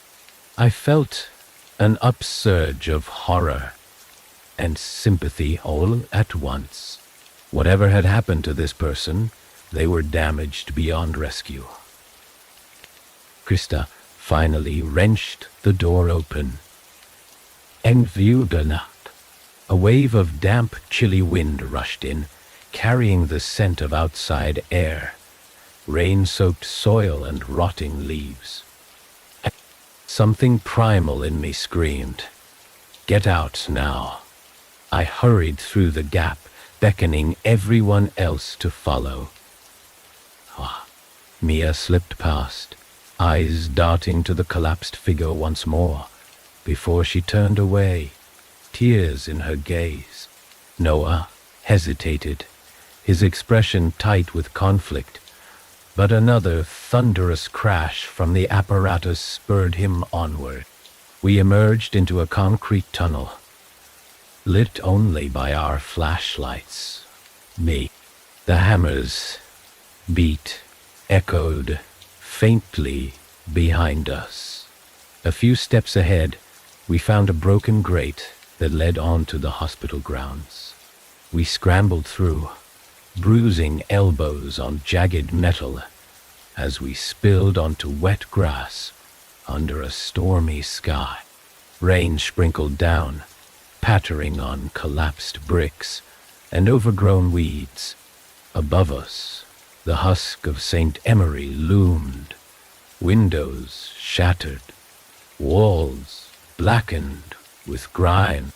Its silhouette in the faint moonlight was like a final monument to every depravity inside. My heart pounded, uncertain whether the entire building might crash down at any moment. The wind howled through the battered structure, as if it too was desperate to be rid of the hospital's presence. Stepping onto a cracked pathway, we saw that large sections of the property had collapsed further since we'd arrived.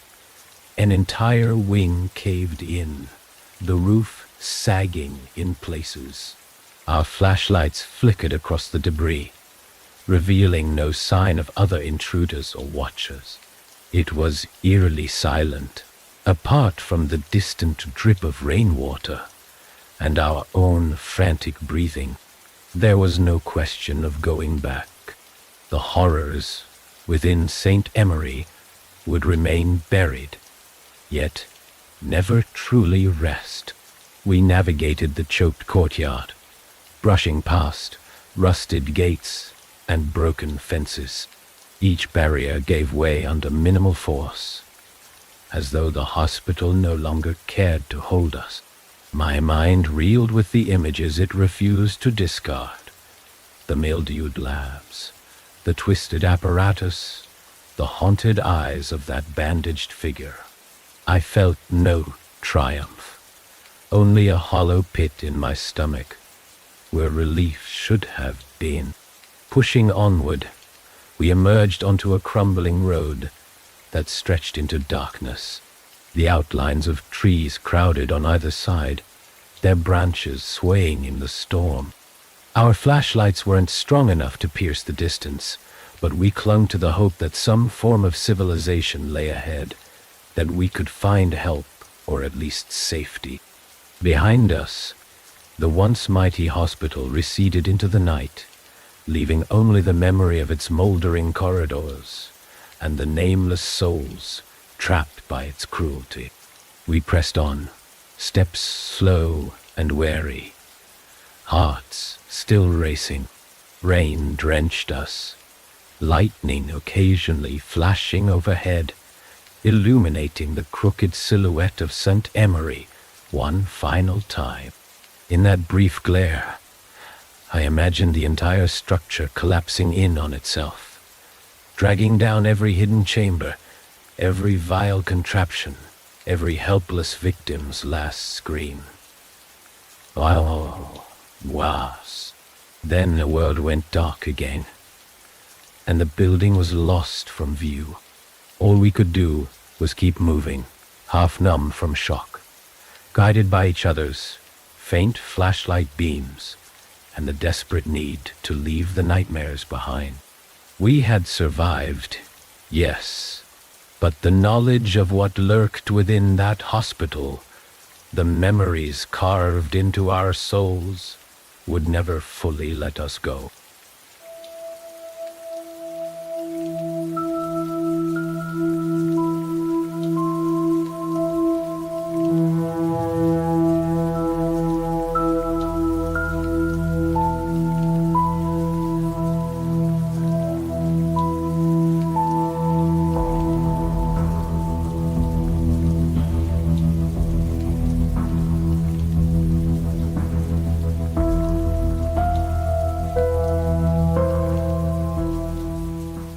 I remember standing in front of that abandoned manor near the coast of Maine, the cold wind off the water cutting straight through my jacket.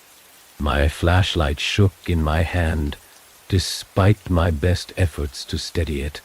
In the distance, a clock bell struck midnight, each peal rattling the damp, salt air. The house looked like it had been waiting for us all along.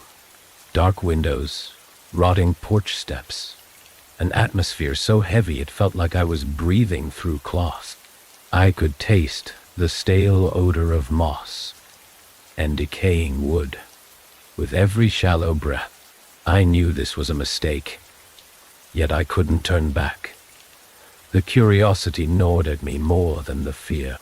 The front door groaned when I pushed, hinges scraping, as if resisting my intrusion. Paint flaked off at my touch. The instant I stepped inside, an overpowering stench of mold invaded my senses, as though the interior had been sealed off for centuries. My flashlight bobbed across warped floorboards, revealing fragments of old wallpaper clinging to the walls and an overturned chair half buried in dust. I heard someone behind me exhale sharply in dismay, though none of us dared to speak.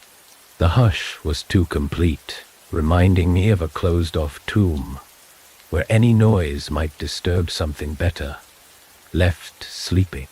I felt drawn deeper into the hall, guided by the faint suggestion of a corridor that branched off to the left.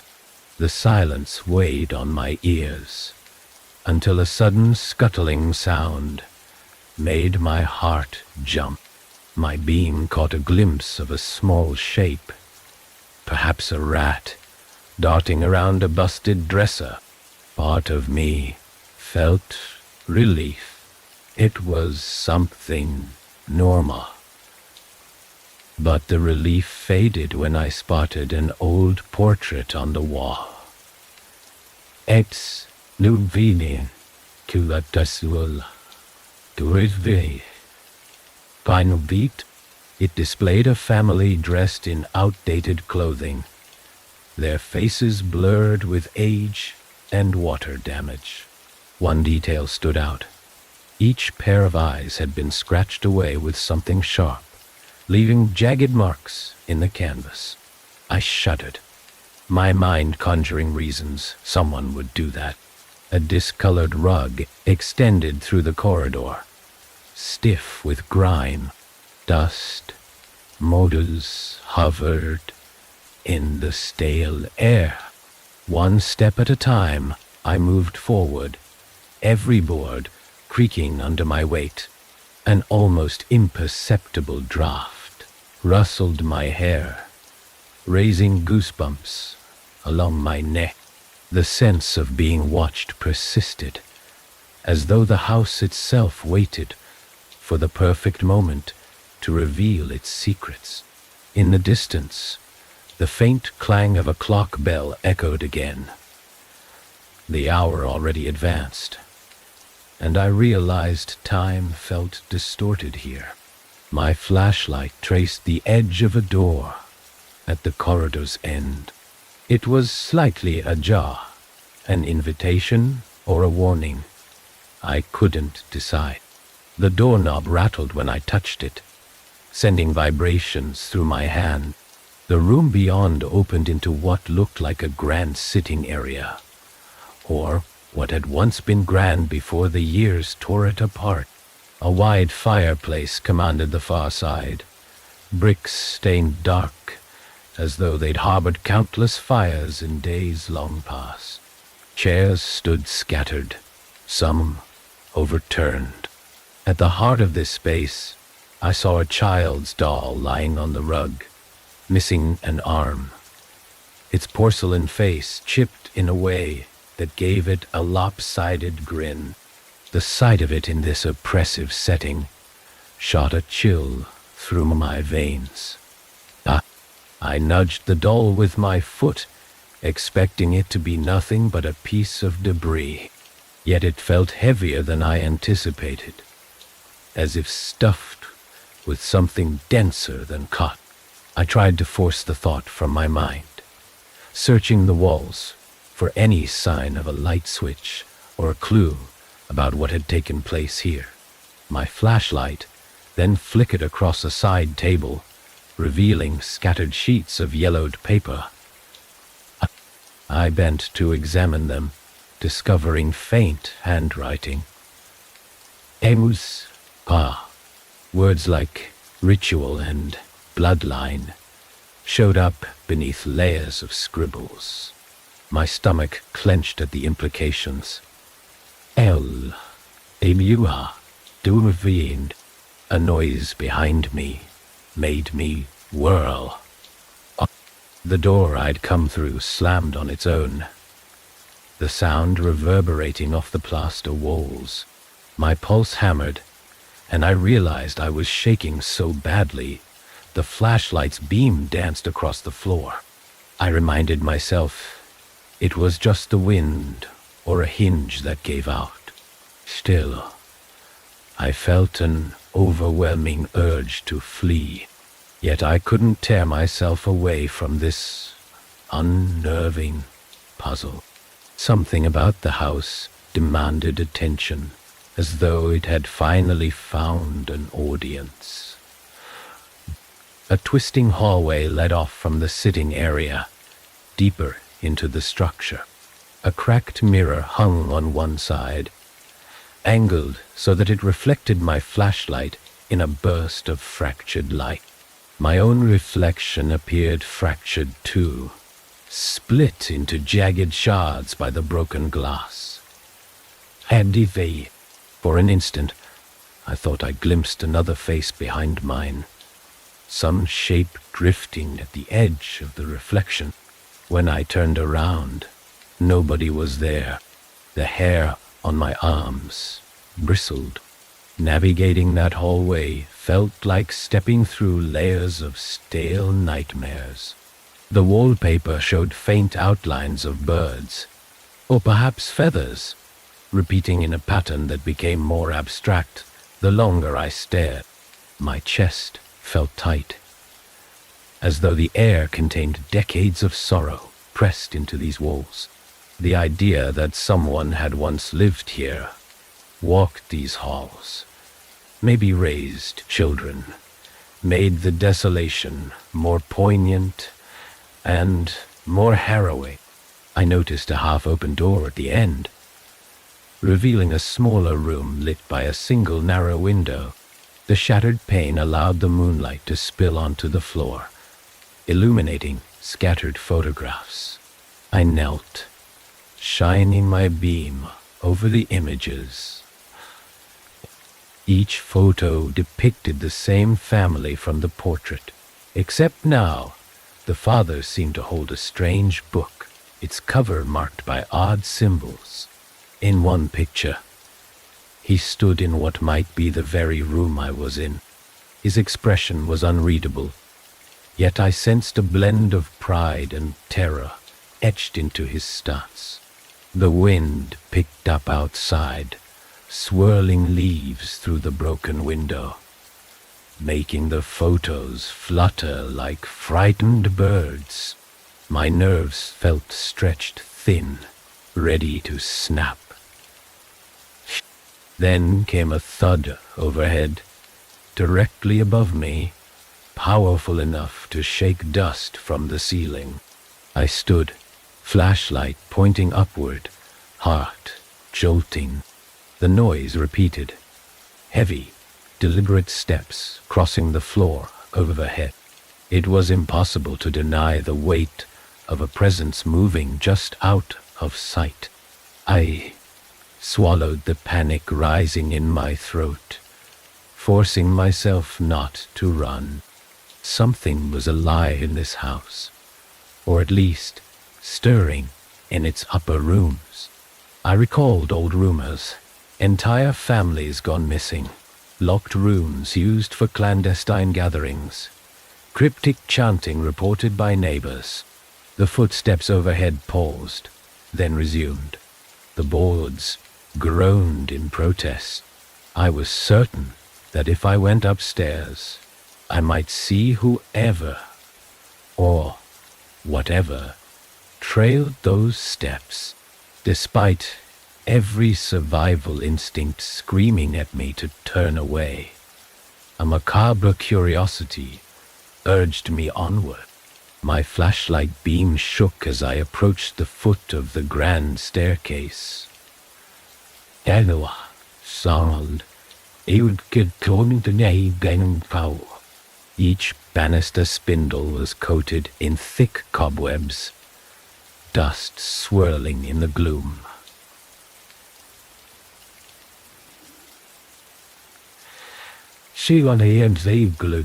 I placed my foot on the first step. It creaked, loud and ominous, in the hush.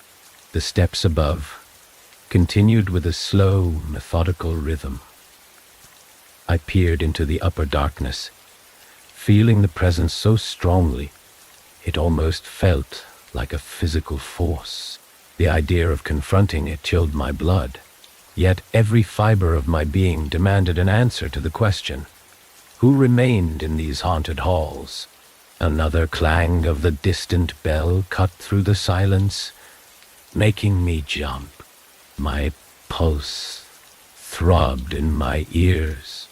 The moment stretched, tension coiling around me, until I found myself climbing that staircase step by step, half in a daze.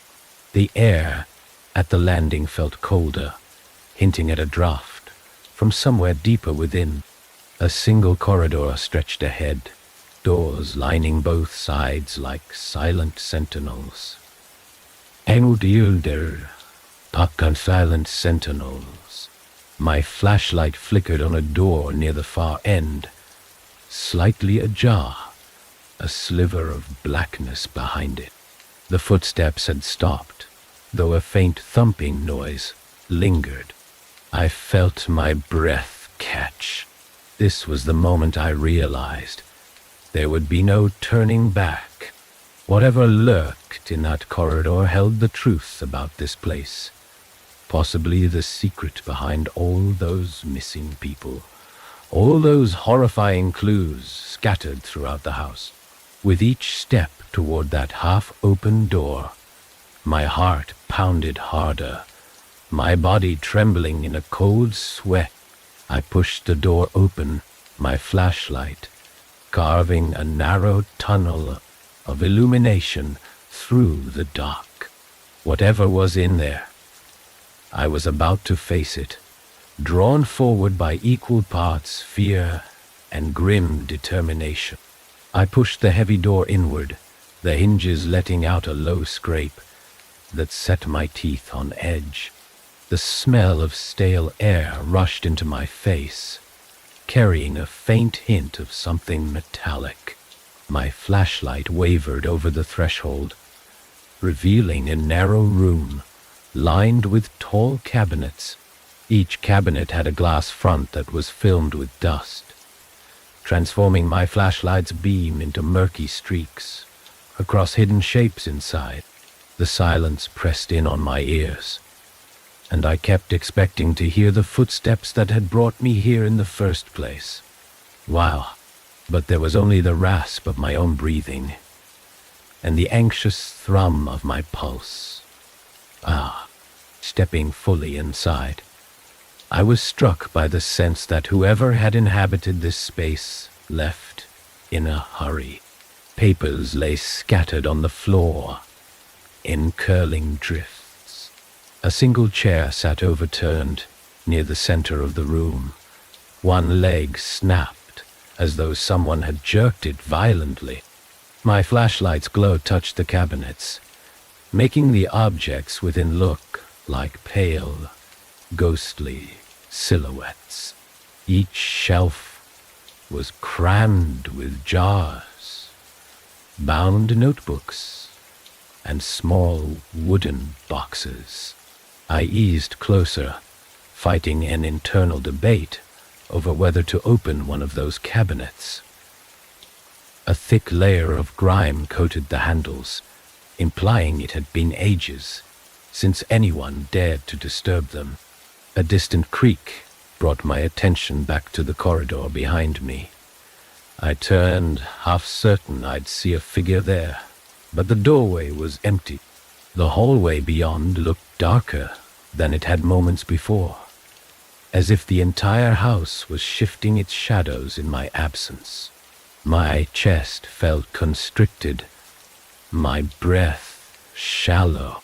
I realized that deep down I expected something to materialize at any instant, a shape that might confirm the dark rumors surrounding this place. I found myself wishing the ghostly footsteps would resume, just so I wouldn't be trapped in this choking stillness. Nerves frayed, I refocused on the cabinets. Curiosity outweighed caution, and I braced myself to open one. The handle refused at first, as though welded by decades of neglect. A hard yank finally pried it loose.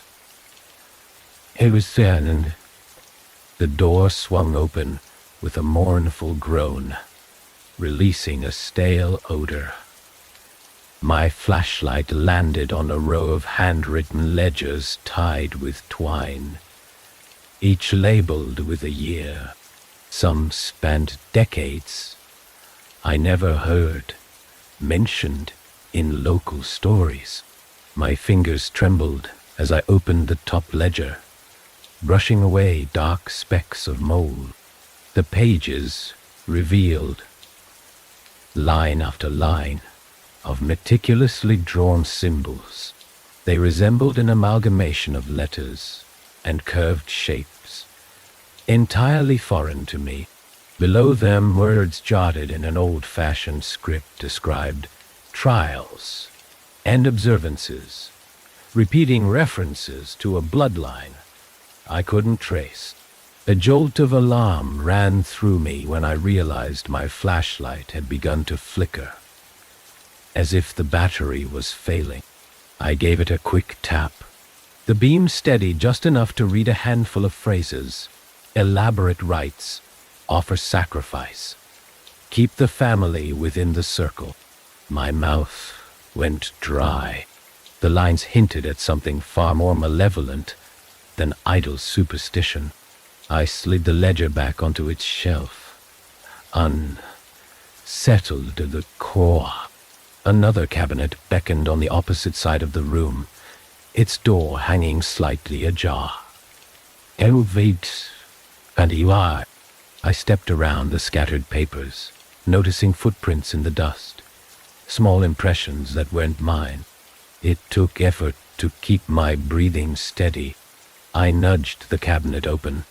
Rows of glass jars confronted me, each filled with a cloudy substance. Swallowing my revulsion, I held the flashlight closer, spotting dark flecks adrift inside the murk. The sight made my stomach twist in a primal wave of dread, but I resisted the urge to recoil. Before I could shut the cabinet, I noticed a battered journal wedged between two jars. A faded label on the spine read, House Records. I slid it out, bits of dust puffing into the stale air.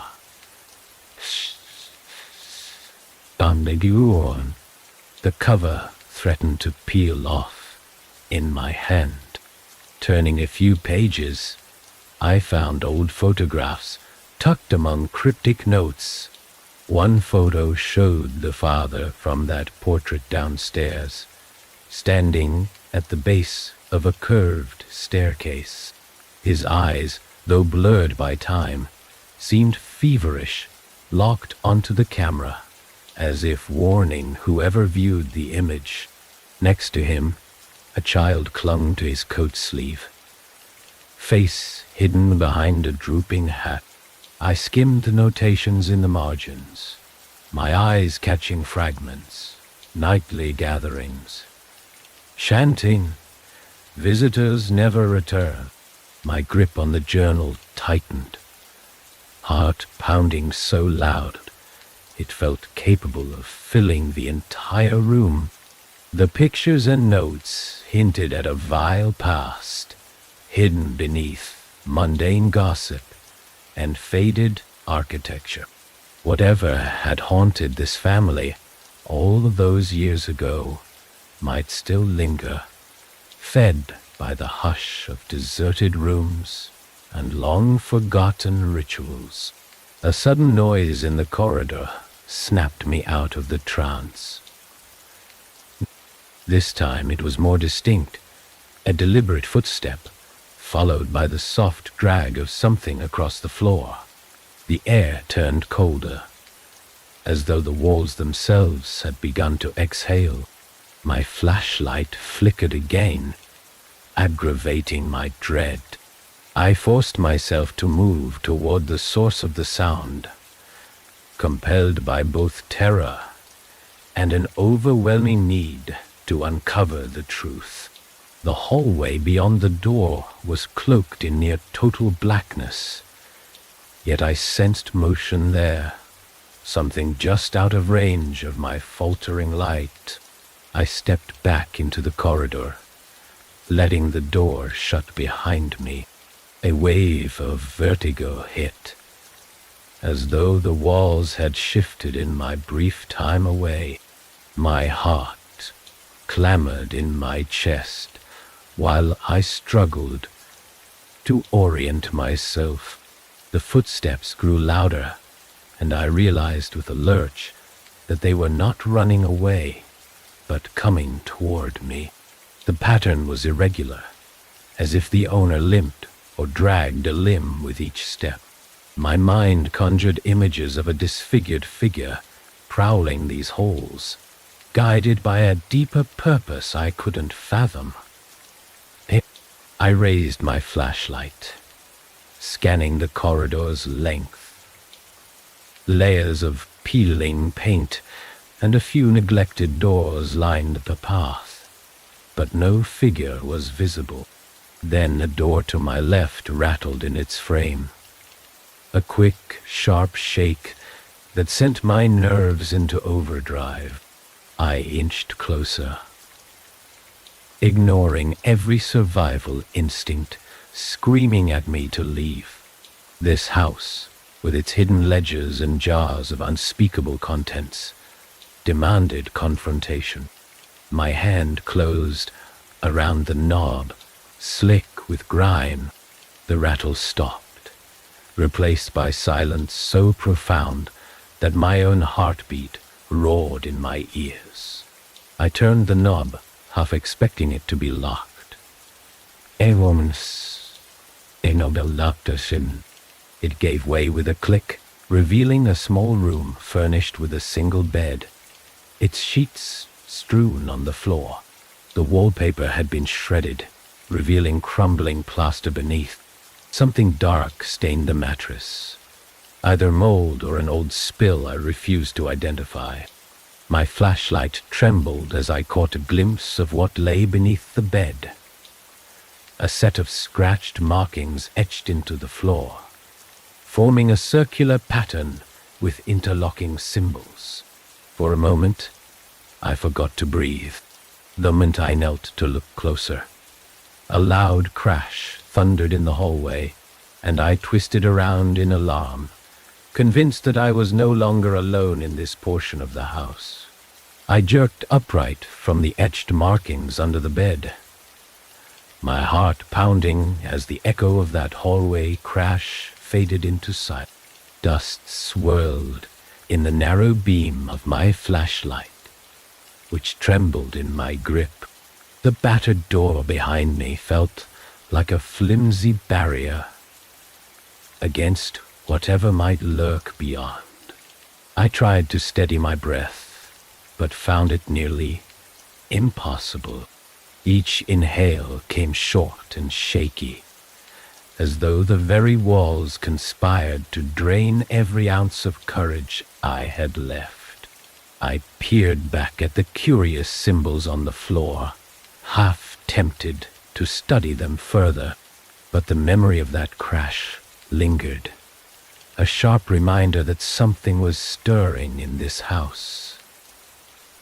Fighting an urge to flee, I braced myself and crept into the hallway once more. And the air smelled faintly of old smoke, as though a fire had once raged here. I scanned the gloom for any sign of motion, my chest tight with the dread of encountering something I couldn't explain. The corridor stretched out in both directions, each side equally dim and menacing. The crash had come from my right, so I let my flashlight lead me that way. Every step produced a creak underfoot, as though announcing my presence to any listening ears. After a few cautious paces, I arrived at a spot where plaster littered the floor.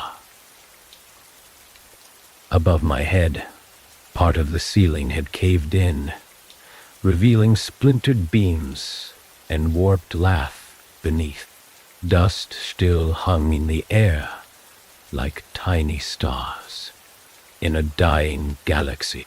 A beam of moonlight from a shattered attic window drifted through the gap, illuminating the debris.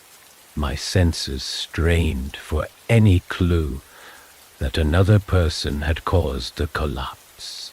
Yet there was nothing but silence and decay.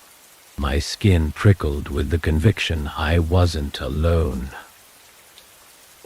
The house itself felt watchful, as though it had grown accustomed to prying eyes and had begun defending its secrets.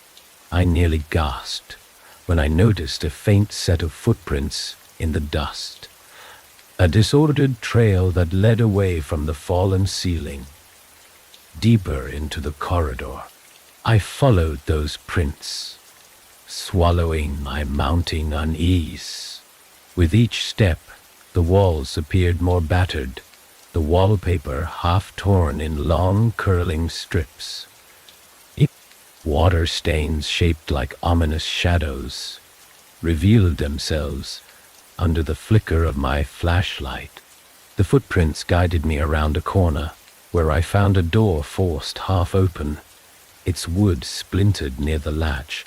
My pulse kicked into high gear as I realized the door had been wrenched from within, as if whoever was inside needed a quick escape.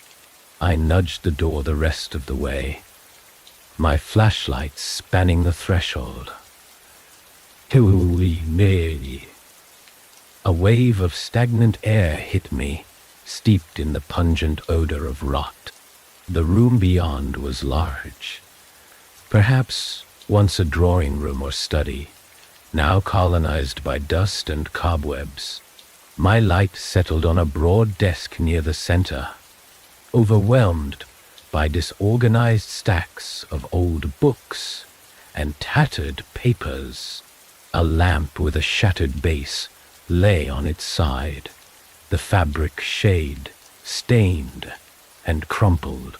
An overturned chair told me someone had left in a hurry, possibly after that crash. I heard a faint sound, a hushed scrape. Somewhere behind the desk, I struggled to keep my hands steady, took one step closer. The floor groaned in protest, or maybe it was just my nerves, warping everything into an omen. Another step, then I froze. Something nudged the far side of the desk, rattling the books piled on top. Envelop. I caught a flicker of movement, a shape crouching low, half concealed in the gloom. My first instinct was to run, but curiosity warred with terror. I raised the flashlight, sweeping the beam across the floor. A pair of pale eyes reflected the light from behind the desk. They blinked once, unnervingly slow, then vanished behind a swirl of dust. My breath came fast. My breath came fast. My mind raced with questions. Had I truly seen eyes? Or was my imagination twisting the shadows? A raspy exhalation reached my ears. A hint of something alive, fighting for breath. I managed to croak out a feeble greeting, more an involuntary gasp than a real word. In the silence that followed, a scraping sound intensified. Then, with unsettling speed, the shape darted toward the opposite corner, out of my flashlight's range. Old papers on the desk fluttered in its wake. I forced my legs to move, edging around the desk in pursuit. The corner was empty, strewn with toppled books and a tarnished candelabra.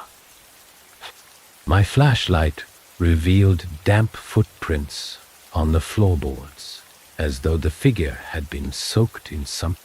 A metallic tang reached my nose, some fluid mixed with mold and dust. The swirl of dread in my stomach threatened to overwhelm me. A door at the far side of the room stood ajar, leading to another corridor, or perhaps a back hallway. The thick odor grew stronger in that direction. I inched closer, scanning for any sign of the shape I'd glimpsed. My heart hammered as I stepped through the door. The hallway beyond was narrower, the walls closer, oppressively so. Faint markings, like those carved circles I'd seen under the bed, adorned the baseboards. I realized the pattern repeated along the length of the corridor, spaced at intervals that defied coincidence. My gaze drifted upward to find fragments of paint that formed the silhouette of winged creatures, birds or something worse, fluttering across the discolored plaster. A sense of ritualistic mania clung to the place, as though the family who once occupied it had embraced a custom no outsider was meant to witness. The footprints I'd been tracking became smeared, but the path clearly stretched deeper. Following that path felt like descending into a nightmare. With each step, the hallway's temperature seemed to drop. Wow, Dave's stunning. God, my breath condensed in the flashlight's beam, forming faint wisps. A sudden wave of dizziness nearly made me stumble, the house spinning for a moment. The marks on the walls, the carved patterns, and the memory of those eyes behind the desk flooded my thoughts. I fought to keep my composure, reminding myself I had to see this through. A faint groan, like a door straining on its hinges, drifted from somewhere ahead. I crept toward it, hyper-aware of how every inch of my body felt coiled and ready to bolt. The corridor ended in a small landing, with a rickety wooden staircase spiraling downward. The railing was missing in sections, and I had to lean against the wall to peer over the edge. Darkness pooled below, beckoning me to descend. Another moan echoed, this time from deep in that lower space. As I placed my foot on the first step, the wood bowed beneath me, emitting a loud protest. My breath hitched, but I forced myself to keep going. The air smelled of earth and something fouler, decay and unventilated damp. Each step introduced a fresh chorus of creaks. Halfway down, my flashlight flickered again, and I found myself in near darkness momentarily. When it recovered, I glimpsed the bottom of the steps, a small cellar or sub-level corridor. One wall appeared to have collapsed, revealing an older stone structure behind the wooden frame, as though the house had been built over something ancient. I stepped onto the cellar floor, my shoes crunching grit and broken bits of rock. The hush here was more profound than anywhere else, almost thick enough to taste. A single door stood to my right, half buried in rubble, while the passage ahead curved out of sight. A bizarre series of symbols, like twisted talons, ran across the stone blocks. These, view. My heart clenched at the thought that these markings might predate the house itself, vestiges of a practice unknown to modern history. I paused to steady my fraying nerves, reminding myself not to let panic overwhelm me. Yet I couldn't silence the mental image of that crouching form upstairs, those eyes shining with who knows what intent. Unsure whether the figure had fled downward as well, I pushed onward. The dampness underfoot grew slick, and my flashlight passed over smears that appeared a deep, unsettling hue. My stomach clenched at the idea. It might not be simple water. The passage curved into an alcove, and there I found the remains of makeshift shelving, stacked with items I wished I could pretend were normal artifacts. Jars sealed with wax, each harboring shapes I refused to examine too closely. Candles melted to their stubs. A battered altar of some kind, edged with tarnished metal. The swirl of incense clung to the air. The aroma of ancient ceremonies lingered in the dust. A presence stirred behind me, or so it felt. My flesh broke out in goosebumps before I could pivot around. The house seemed to contract. My flashlight darted back to the corridor, half expecting that shape with the pale eyes to appear again. I was alone, but the sense of another presence remained. My flashlight flickered over the jars, noticing faint writing scratched into their surfaces, perhaps names or dates. The text was too worn to decipher fully. A dripping sound echoed in the far corner, every droplet magnified in the hush. Somewhere above me, the structure groaned, as if complaining about my intrusion. The thought of returning the way I came turned my stomach. Still, I had a feeling that continuing onward might uncover secrets the house guarded too well. In that tense moment, the flicker of movement in the corner drew my attention. I wheeled the flashlight around. A sheet of tattered cloth draped a shape on the floor. Something squirmed beneath it, slow, almost convulsive. My heart seized, the room spinning. A single shuddering breath escaped my lips. Should I lift the cloth or bolt before discovering yet another unthinkable sight? Every hair on my neck stood on end, the primal side of me screaming for me to turn around and run. But I somehow found my free hand clutching the cloth's edge, bracing myself for whatever lay beneath, fully aware that any revelation could scar me deeper than the gloom of this place already had. I knelt in the damp passageway, the flashlight beam wavering over the cloth that twitched with a slow, uneven rhythm. My heartbeat thudded in my ears, each pulse a reminder that I could still turn away. Yet something in me insisted on seeing this through, even though my instincts flared with alarm. My free hand clenched the edge of the cloth, the fabric clammy to the touch, as though it had absorbed the moist chill of the underground air.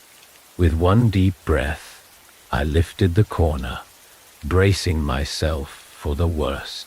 Underneath lay a figure curled in on itself, limbs contorted in a way that made my stomach twist. At first I couldn't even register what I was looking at, just pale skin marred with dark smears. The figure let out a thin whimper, stirring feebly as if aware I was there. Shock coursed through me. This wasn't some inanimate relic, but an actual person, or what was left of one. The cloth slid off fully, revealing shallow breaths, rattling in a chest so sunken it barely seemed possible to breathe at all. I inched closer, trying to keep my composure. The stale odor of decay hung thick in the air, mixing with the acrid tang I'd smelled throughout the house. I murmured something, words of reassurance or apologies. I didn't know. The figure's eyes fluttered open, bloodshot and distant, reflecting the flashlight's glow like two dull mirrors. My mind spun with questions. Who was this? Had they been trapped here, subjected to whatever twisted existence pulsed through these walls? A low moan escaped their lips, and an arm jerked toward me in a weak plea. The limb trembled under its own weight, as though even that simple motion cost a monumental effort. I stifled a surge of fear. Enguming viwa, gepriddled.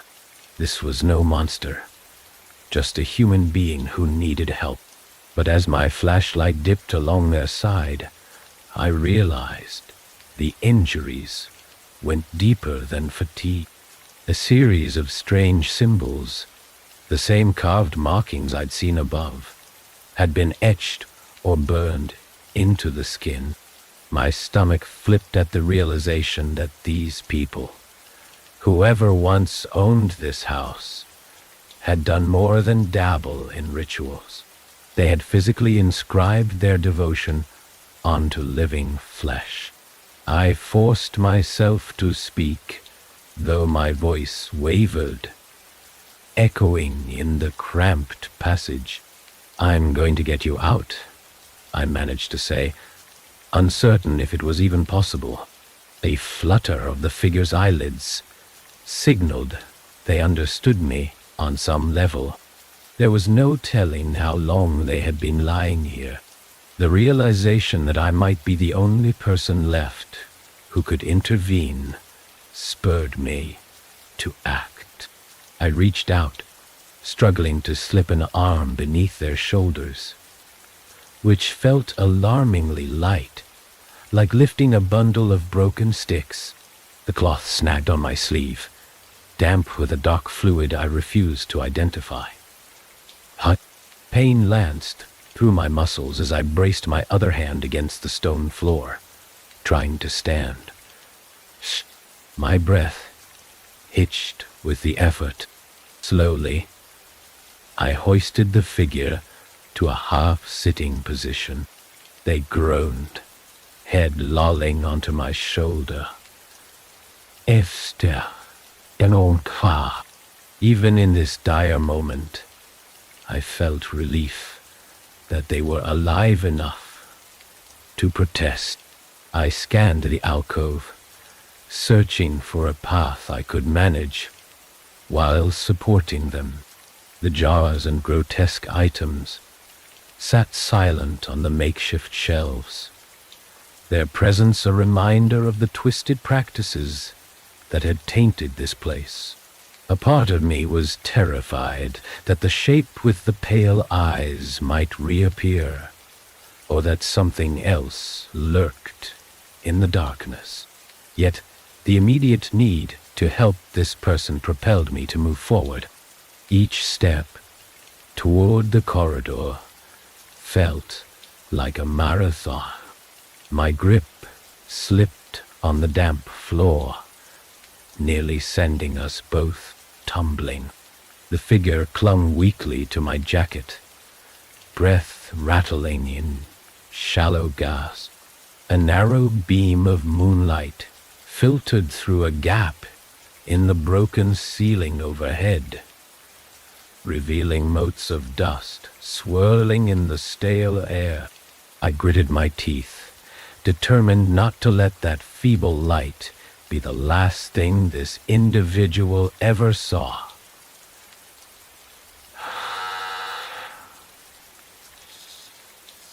Leaving out the lad, I gritted my teeth. At the passage mouth, I paused to gather strength, shifting their weight in my arms. The staircase I descended loomed in the dark, each step a potential hazard. If we fell, there was no telling what injuries we might sustain. My flashlight flickered, forcing me to jostle it with a trembling hand until it steadied. A frigid gust of wind blew from deeper in the cellar, carrying a faint hint of the outside world. It felt like a distant promise of escape, though I had no idea if the front door remained unblocked, or if I would even be able to haul this wounded soul that far. A distant creaking sound rippled through the house, raising the hairs on my neck. And I prayed it was just the old boards settling. Summoning what courage remained, I braced the figure against my side, resting most of their weight on my arm. Wild, white on my arm, their shallow breaths, fog in the flashlight's beam, each exhalation an agonizing testament to survival against all odds. I leaned forward, one step at a time, unsure whether the darkness ahead concealed salvation or deeper horrors. With each uncertain footstep, I fought the oppressive sense that the house wanted this person kept here, trapped within its labyrinth of nightmares. My limbs trembled under the burden, but I refused to leave them behind. The presence lurking in these corridors could be anywhere, watching from the shadows, waiting for me to succumb. Yet the faint hope of reaching the surface, of finding an exit, of rejecting this ancient obsession that had consumed these halls, spurred me on. Holding tight to that thread of resolve, I pressed forward, determined not to let the house claim another victim, even if it meant risking every final shred of my own strength. I clamped my arms tighter around the frail figure, fighting the urge to panic at every subtle creak in the walls around us. The corridor feels smaller than before, the air heavier, as if the house has grown aware of our intention to leave. Each breath is a ragged gulp of stale air that reeks of mildew and old smoke, and I push onward, certain there must be another way back to the upper floors. My legs burn under the weight, yet I don't dare rest. A strange hush blankets everything, broken only by the patience, strained wheezing, and my own stumbling footfalls. I reach the foot of the narrow staircase that descends from somewhere deeper, noticing the scuffed footprints we left on our way down. They trace a chaotic path across the dust, evidence of my frantic search. An image flashes through my mind of that scurrying shape with the pale eyes, still out there in the house labyrinth. The possibility of it appearing now, cornering us, makes my throat tighten. Pressing my shoulder against the wall, I adjust my hold on the trembling individual, then begin the slow ascent back up. The wooden steps groan in protest, sending vibrations through my arms and shoulders. Halfway, a jolt of terror shoots through me when the step underfoot gives an abrupt crack. I freeze, hugging the rail for balance. Dust drifts into my face. My heart thunders until I test the board and realize it hasn't snapped all the way. Carefully, I shift weight to the next step and continue, one foot after the other, hoping the old wood doesn't fail me. The person clinging to me is too weak to react, barely conscious. An unspoken sense of urgency spurs me on. Moshi. At the top of the stairs, a hallway stretches into a murky gloom. Broken floorboards and peeling wallpaper greet me like silent sentinels. The gap in the ceiling that caused the debris pile below now allows a sliver of moonlight to spill onto the corridor. In that faint glow, I see the battered outline of a door at the far end, half off its hinges. My instincts say it might lead to the main part of the house, or possibly outside. Each step toward it stirs a wave of anxiety, unsure if I'm walking into another dead end or an ambush. I pause to let the frail figure catch a shallow breath, noticing the fresh stains trailing across the floorboards. My stomach churns. The fluid might be blood or something worse, but I can't let myself dwell on it. My priority is to find a path out, no matter what stands in the way. The house groans as if to challenge me, the floors echoing with every motion. I grit my teeth, pushing onward, reaching the damaged door. I shoulder it open, the hinge screeching as splinters break away.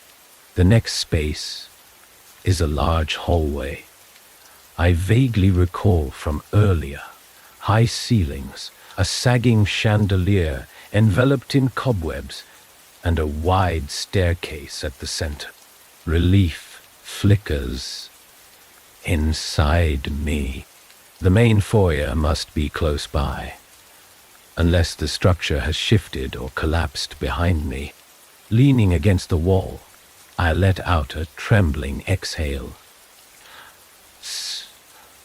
Yund, Denny, Lel.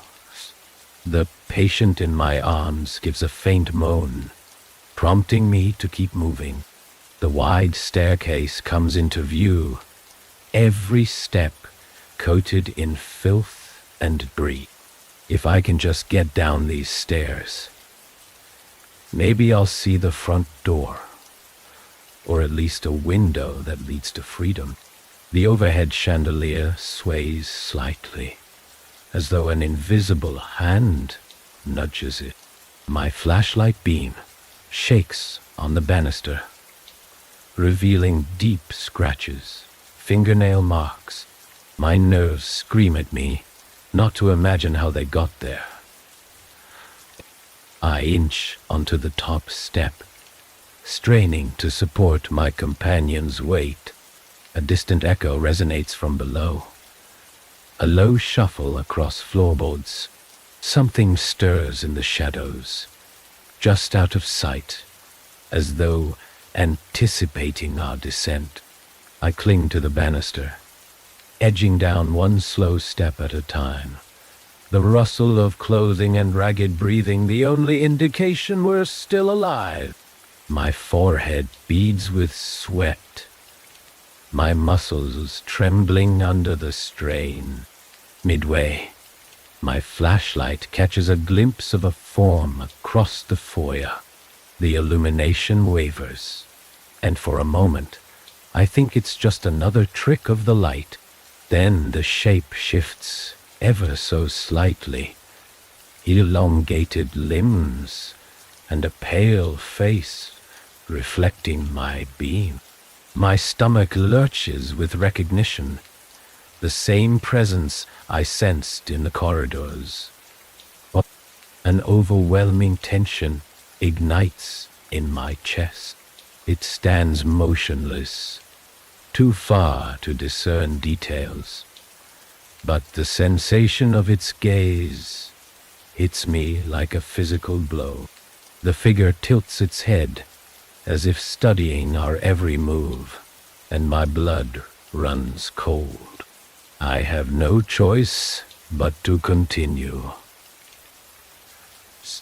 The figure makes no sound, but radiates a silent threat.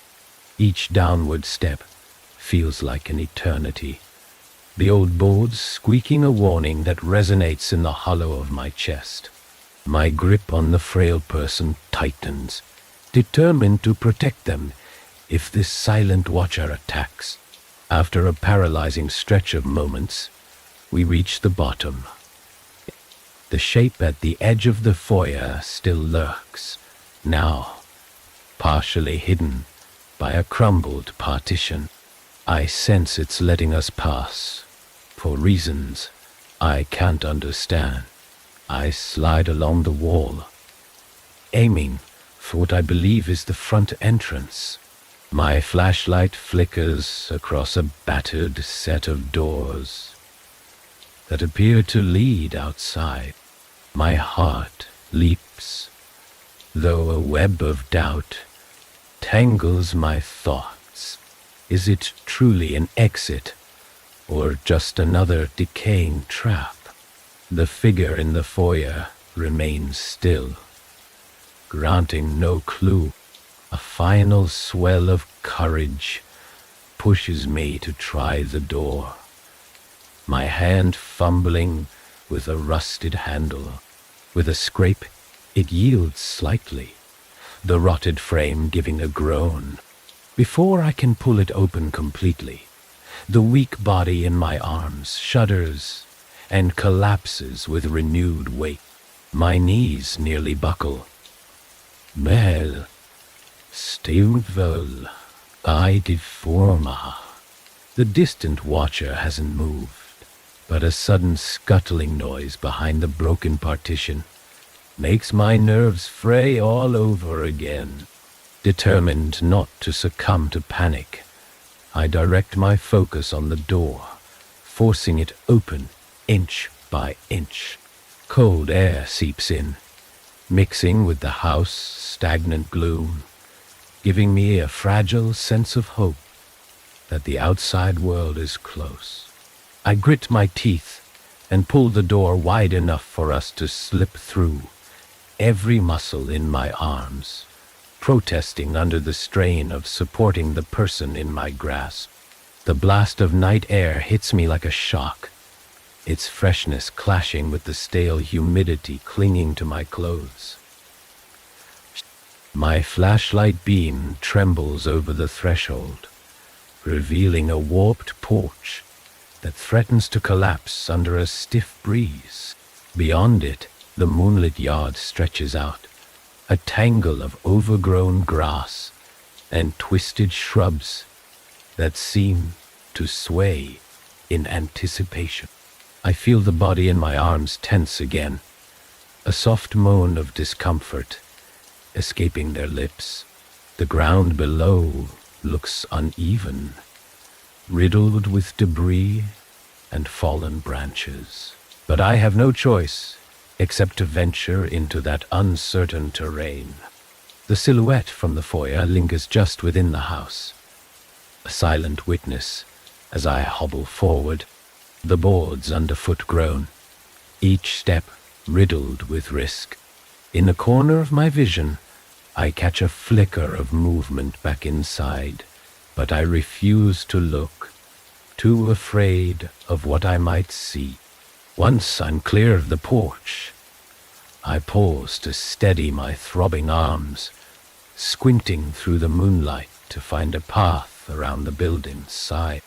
A faint recollection of the front driveway forms in my mind. Maybe, if I circle the mansion, I'll see it.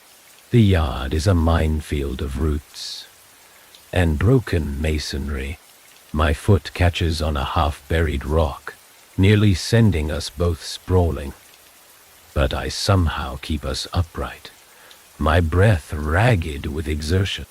A low wind whistles through the trees, stirring the overgrowth into ghostly patterns on the ground. I cast the flashlight's beam around the weed-choked lawn, scanning for anything resembling a gate or an opening. The night sky offers a faint glow, enough to silhouette drooping branches and collapsed fences. The figure in my arms utters a strangled cough, spurring me to move faster. With shaky resolve, I push toward a low stone wall that separates the property from the road. My memory conjures rumors of how this family built walls and hidden passageways to safeguard whatever dark secrets they harbored.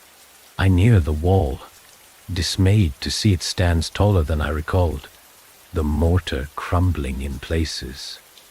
There's no obvious exit, just a warped wooden gate hanging off rusted hinges.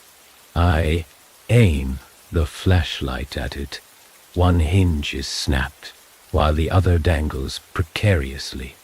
The gate might give, if I force it, though my arms already burn. My companion stirs, gasping, and I feel the frantic urgency to keep them breathing. Mustering what strength remains, I brace my shoulder against the sagging wood and shove. Hey, yeah. The hinge shrieks in protest, then snaps with a sudden, jarring crack.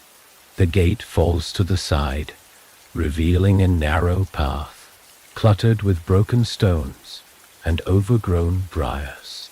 A swirl of relief touches me. Beyond that path must be the road. If I can just reach it, maybe I'll be able to flag down a passing car or call for help. The person in my arms, practically limp by now, feels like a rag doll. I inch forward, heart hammering. Each step leaves me more breathless, a combination of exhaustion and the lingering horror of all I've witnessed in that cursed house. A snap of twigs behind me makes me freeze. I know. My lungs clench. Ew. I flick the flashlight back toward the mansion's facade, half expecting to see that pale-eyed shape prowling the yard. The beam wavers over the battered porch, the windows glowing dull in the moonlight.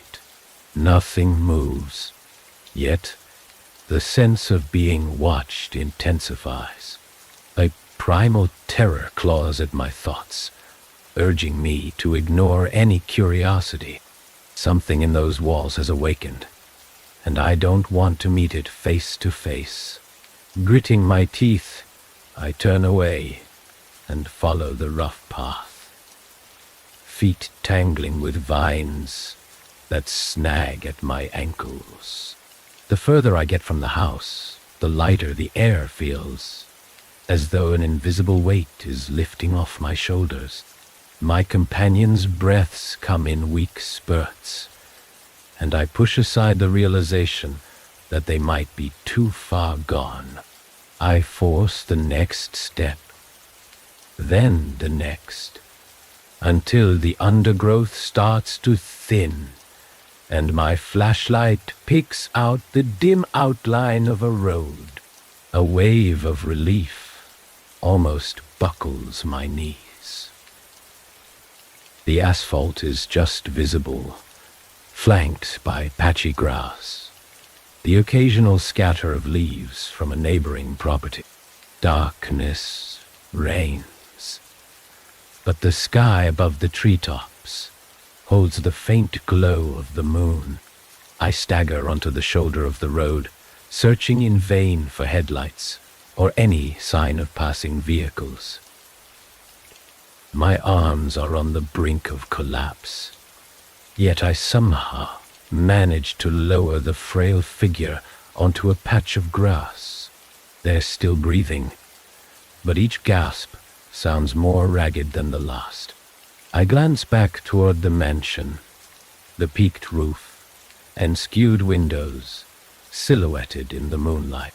Even at a distance, the structure exudes a malignant gravity, as though it's daring me to return, to finish discovering its secrets. My skin prickles with the memory of those deserted corridors and hidden chambers.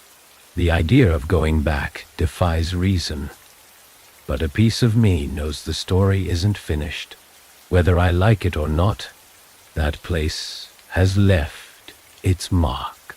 For now, I focus on the immediate crisis. My flashlight reveals the pale, etched symbols on the person's arms, half concealed by grime and blood. Sickness churns my stomach at the thought of what they endured. I pat my pockets, searching for a phone or anything to call for help. But the battery's dead or lost. I can't be sure which. There's nothing left but my own shaken voice to shout into the night, hoping someone will hear and respond. My calls echo off the silent road, swallowed by the surrounding trees. As the wind rattles the branches overhead, I think I catch a flicker of light in the distance. A car, or maybe a porch lamp from a nearby house. Hope sparks once more. New deal and they on again. I gather my last shred of energy, yelling with all the breath I have. The figure lying in the grass doesn't stir.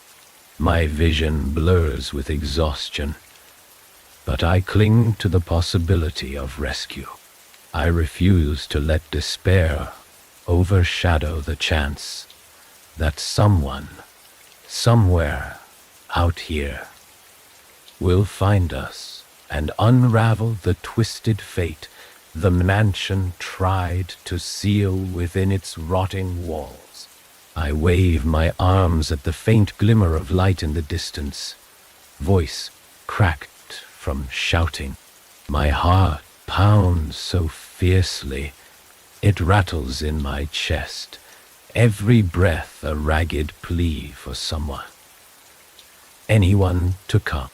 The figure sprawled at my feet remains painfully still, and a clench of fear seizes my lungs. My flashlight flickers at the edges of visibility, its battery on its last gasp, and I realize how dire our situation has become. The night air chills me to the bone, but the thought of returning to the house behind me is unthinkable. The memory of all those corridors, the cryptic symbols, the presence that stalked me. I can't let that overshadow the urgency of saving this fragile life in front of me. A dull hush blankets the road, an unnatural silence magnified by my own frantic heartbeat. I look back at the mansion. Its silhouette loomed in the moonlight, the windows dark and watchful. My mind conjures images of the horrors hidden in its halls, that uncanny hush bearing witness to atrocities I still can't fully comprehend. A part of me wonders if I should re-enter that decrepit building, try to glean more clues, but the idea alone sends a cold sweat trickling down my spine. I force my gaze away. The person lying on the grass needs immediate help, and I can't waste time battling that place again. Not now. I'll be still. I crouch down, pressing 2 fingers to the side of their neck, praying to feel some sign of a heartbeat. It's there, thin, uneven, but present. I exhale shaky relief, then scan the road once more, searching for that flicker of illumination I noticed. Moments ago, the wind picks up, rustling the branches overhead in a whisper of leaves. I blink through the darkness, my eyes straining, until, at last, I see a glow bobbing along the shoulder of the road, faint but unmistakable. A person with a flashlight, or maybe a car's headlights, cresting around the bend. I call out again, my voice hoarse, each shout tearing at my throat. At first I fear I'm only imagining the response, but then I hear an echo, a distant reply. The tension gripping my chest loosens slightly. Someone is out there, and they're coming closer. The flashlight jostles in my grip as I aim it toward them, signaling, hoping they realize we're here. The feeble figure at my side breathes in shallow hiccups, and I pray that help arrives soon enough. Footsteps crunch over the asphalt, accompanied by hushed words I can't yet decipher. My own flashlight flickers, dying out in an abrupt sputter that plunges the roadside into deeper darkness. Panic threatens to surge, but the other light grows brighter, revealing a silhouette approaching from the gloom. I can't make out a face or any details, yet the relief is so immense that tears sting my eyes. I wave an arm, calling for aid with the last of my strength. Two people emerge within the circle of illumination. Startled at the sight of me bent over the prone form, they ask frantic questions, their voices mingling in a blur. Words like, "What happened?" and "Are they hurt?" swirl in the night air, and I struggle to articulate the ordeal we've escaped. Everything tumbles out, jumbled. Mention of that mansion, the labyrinth of corridors, the ominous presence trailing me, but it sounds beyond belief. One of them kneels beside the wounded individual, checking vitals with the practiced calm of someone who might have medical experience. The other rummages in their coat, producing a phone with trembling hands. I hear them calling for an ambulance, reciting the location in clipped urgency. I slump onto the grass, relief and exhaustion blending in a wave that nearly drowns me. The once frigid wind now feels oddly soothing against my damp skin. Adrenaline seeps away, replaced by a bone-deep weariness that makes my arms and legs tremble. The newcomers shine their flashlight on the wounded person's injuries, letting out soft gasps at the carved symbols and scars. They ask me who did it, what happened inside the house. I can only offer fragments, my voice faltering every few words. I recall the scuttling shape, the chaotic markings, the cold corridors, yet the details feel surreal, even as they leave my lips. Sirens in the distance break the quiet, a shrill promise of rescue. One of my rescuers remains on the phone, likely directing the emergency responders. The other stands nearby, placing a reassuring hand on my shoulder, asking if I'm hurt. My mind drifts back to the house, a final image of its warped porch and vacant windows, as though it's waiting for something or someone else to wander inside. The chill that had lodged in my heart on first stepping through its threshold returns. But I push the memory aside, focusing on the warm glow of headlights cutting through the gloom. When the ambulance arrives, the flurry of paramedics descends in a blur of activity. They lift the frail individual onto a stretcher, hooking up oxygen and checking vitals, asking terse questions I can barely process. An officer steps out of a police cruiser, taking notes as I describe the barest details of my discovery. A million more questions swirl, yet I can't bring myself to delve deeper, not with my nerves stretched to the brink.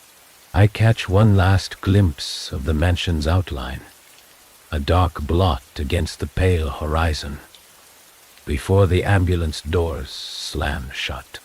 That final image imprints itself in my thoughts. An unspoken warning that no matter how far I run, some part of that place may follow. The ambulance pulls away in a swirl of red and white lights. Siren echoing over the deserted road. I feel hollow, drained. One of the strangers offers me a ride in their car. Says they'll follow the ambulance into town. I give a tentative nod.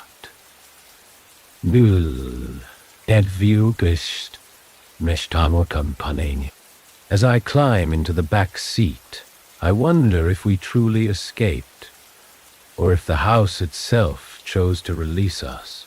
The engine hums, and the car begins its journey away from that cursed property. My mind reels, sorting through the horror and mystery, knowing deep down that I've barely scratched the surface of whatever malevolence thrived behind those walls.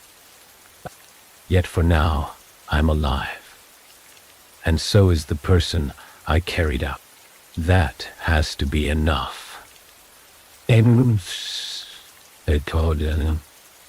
Liv Dale.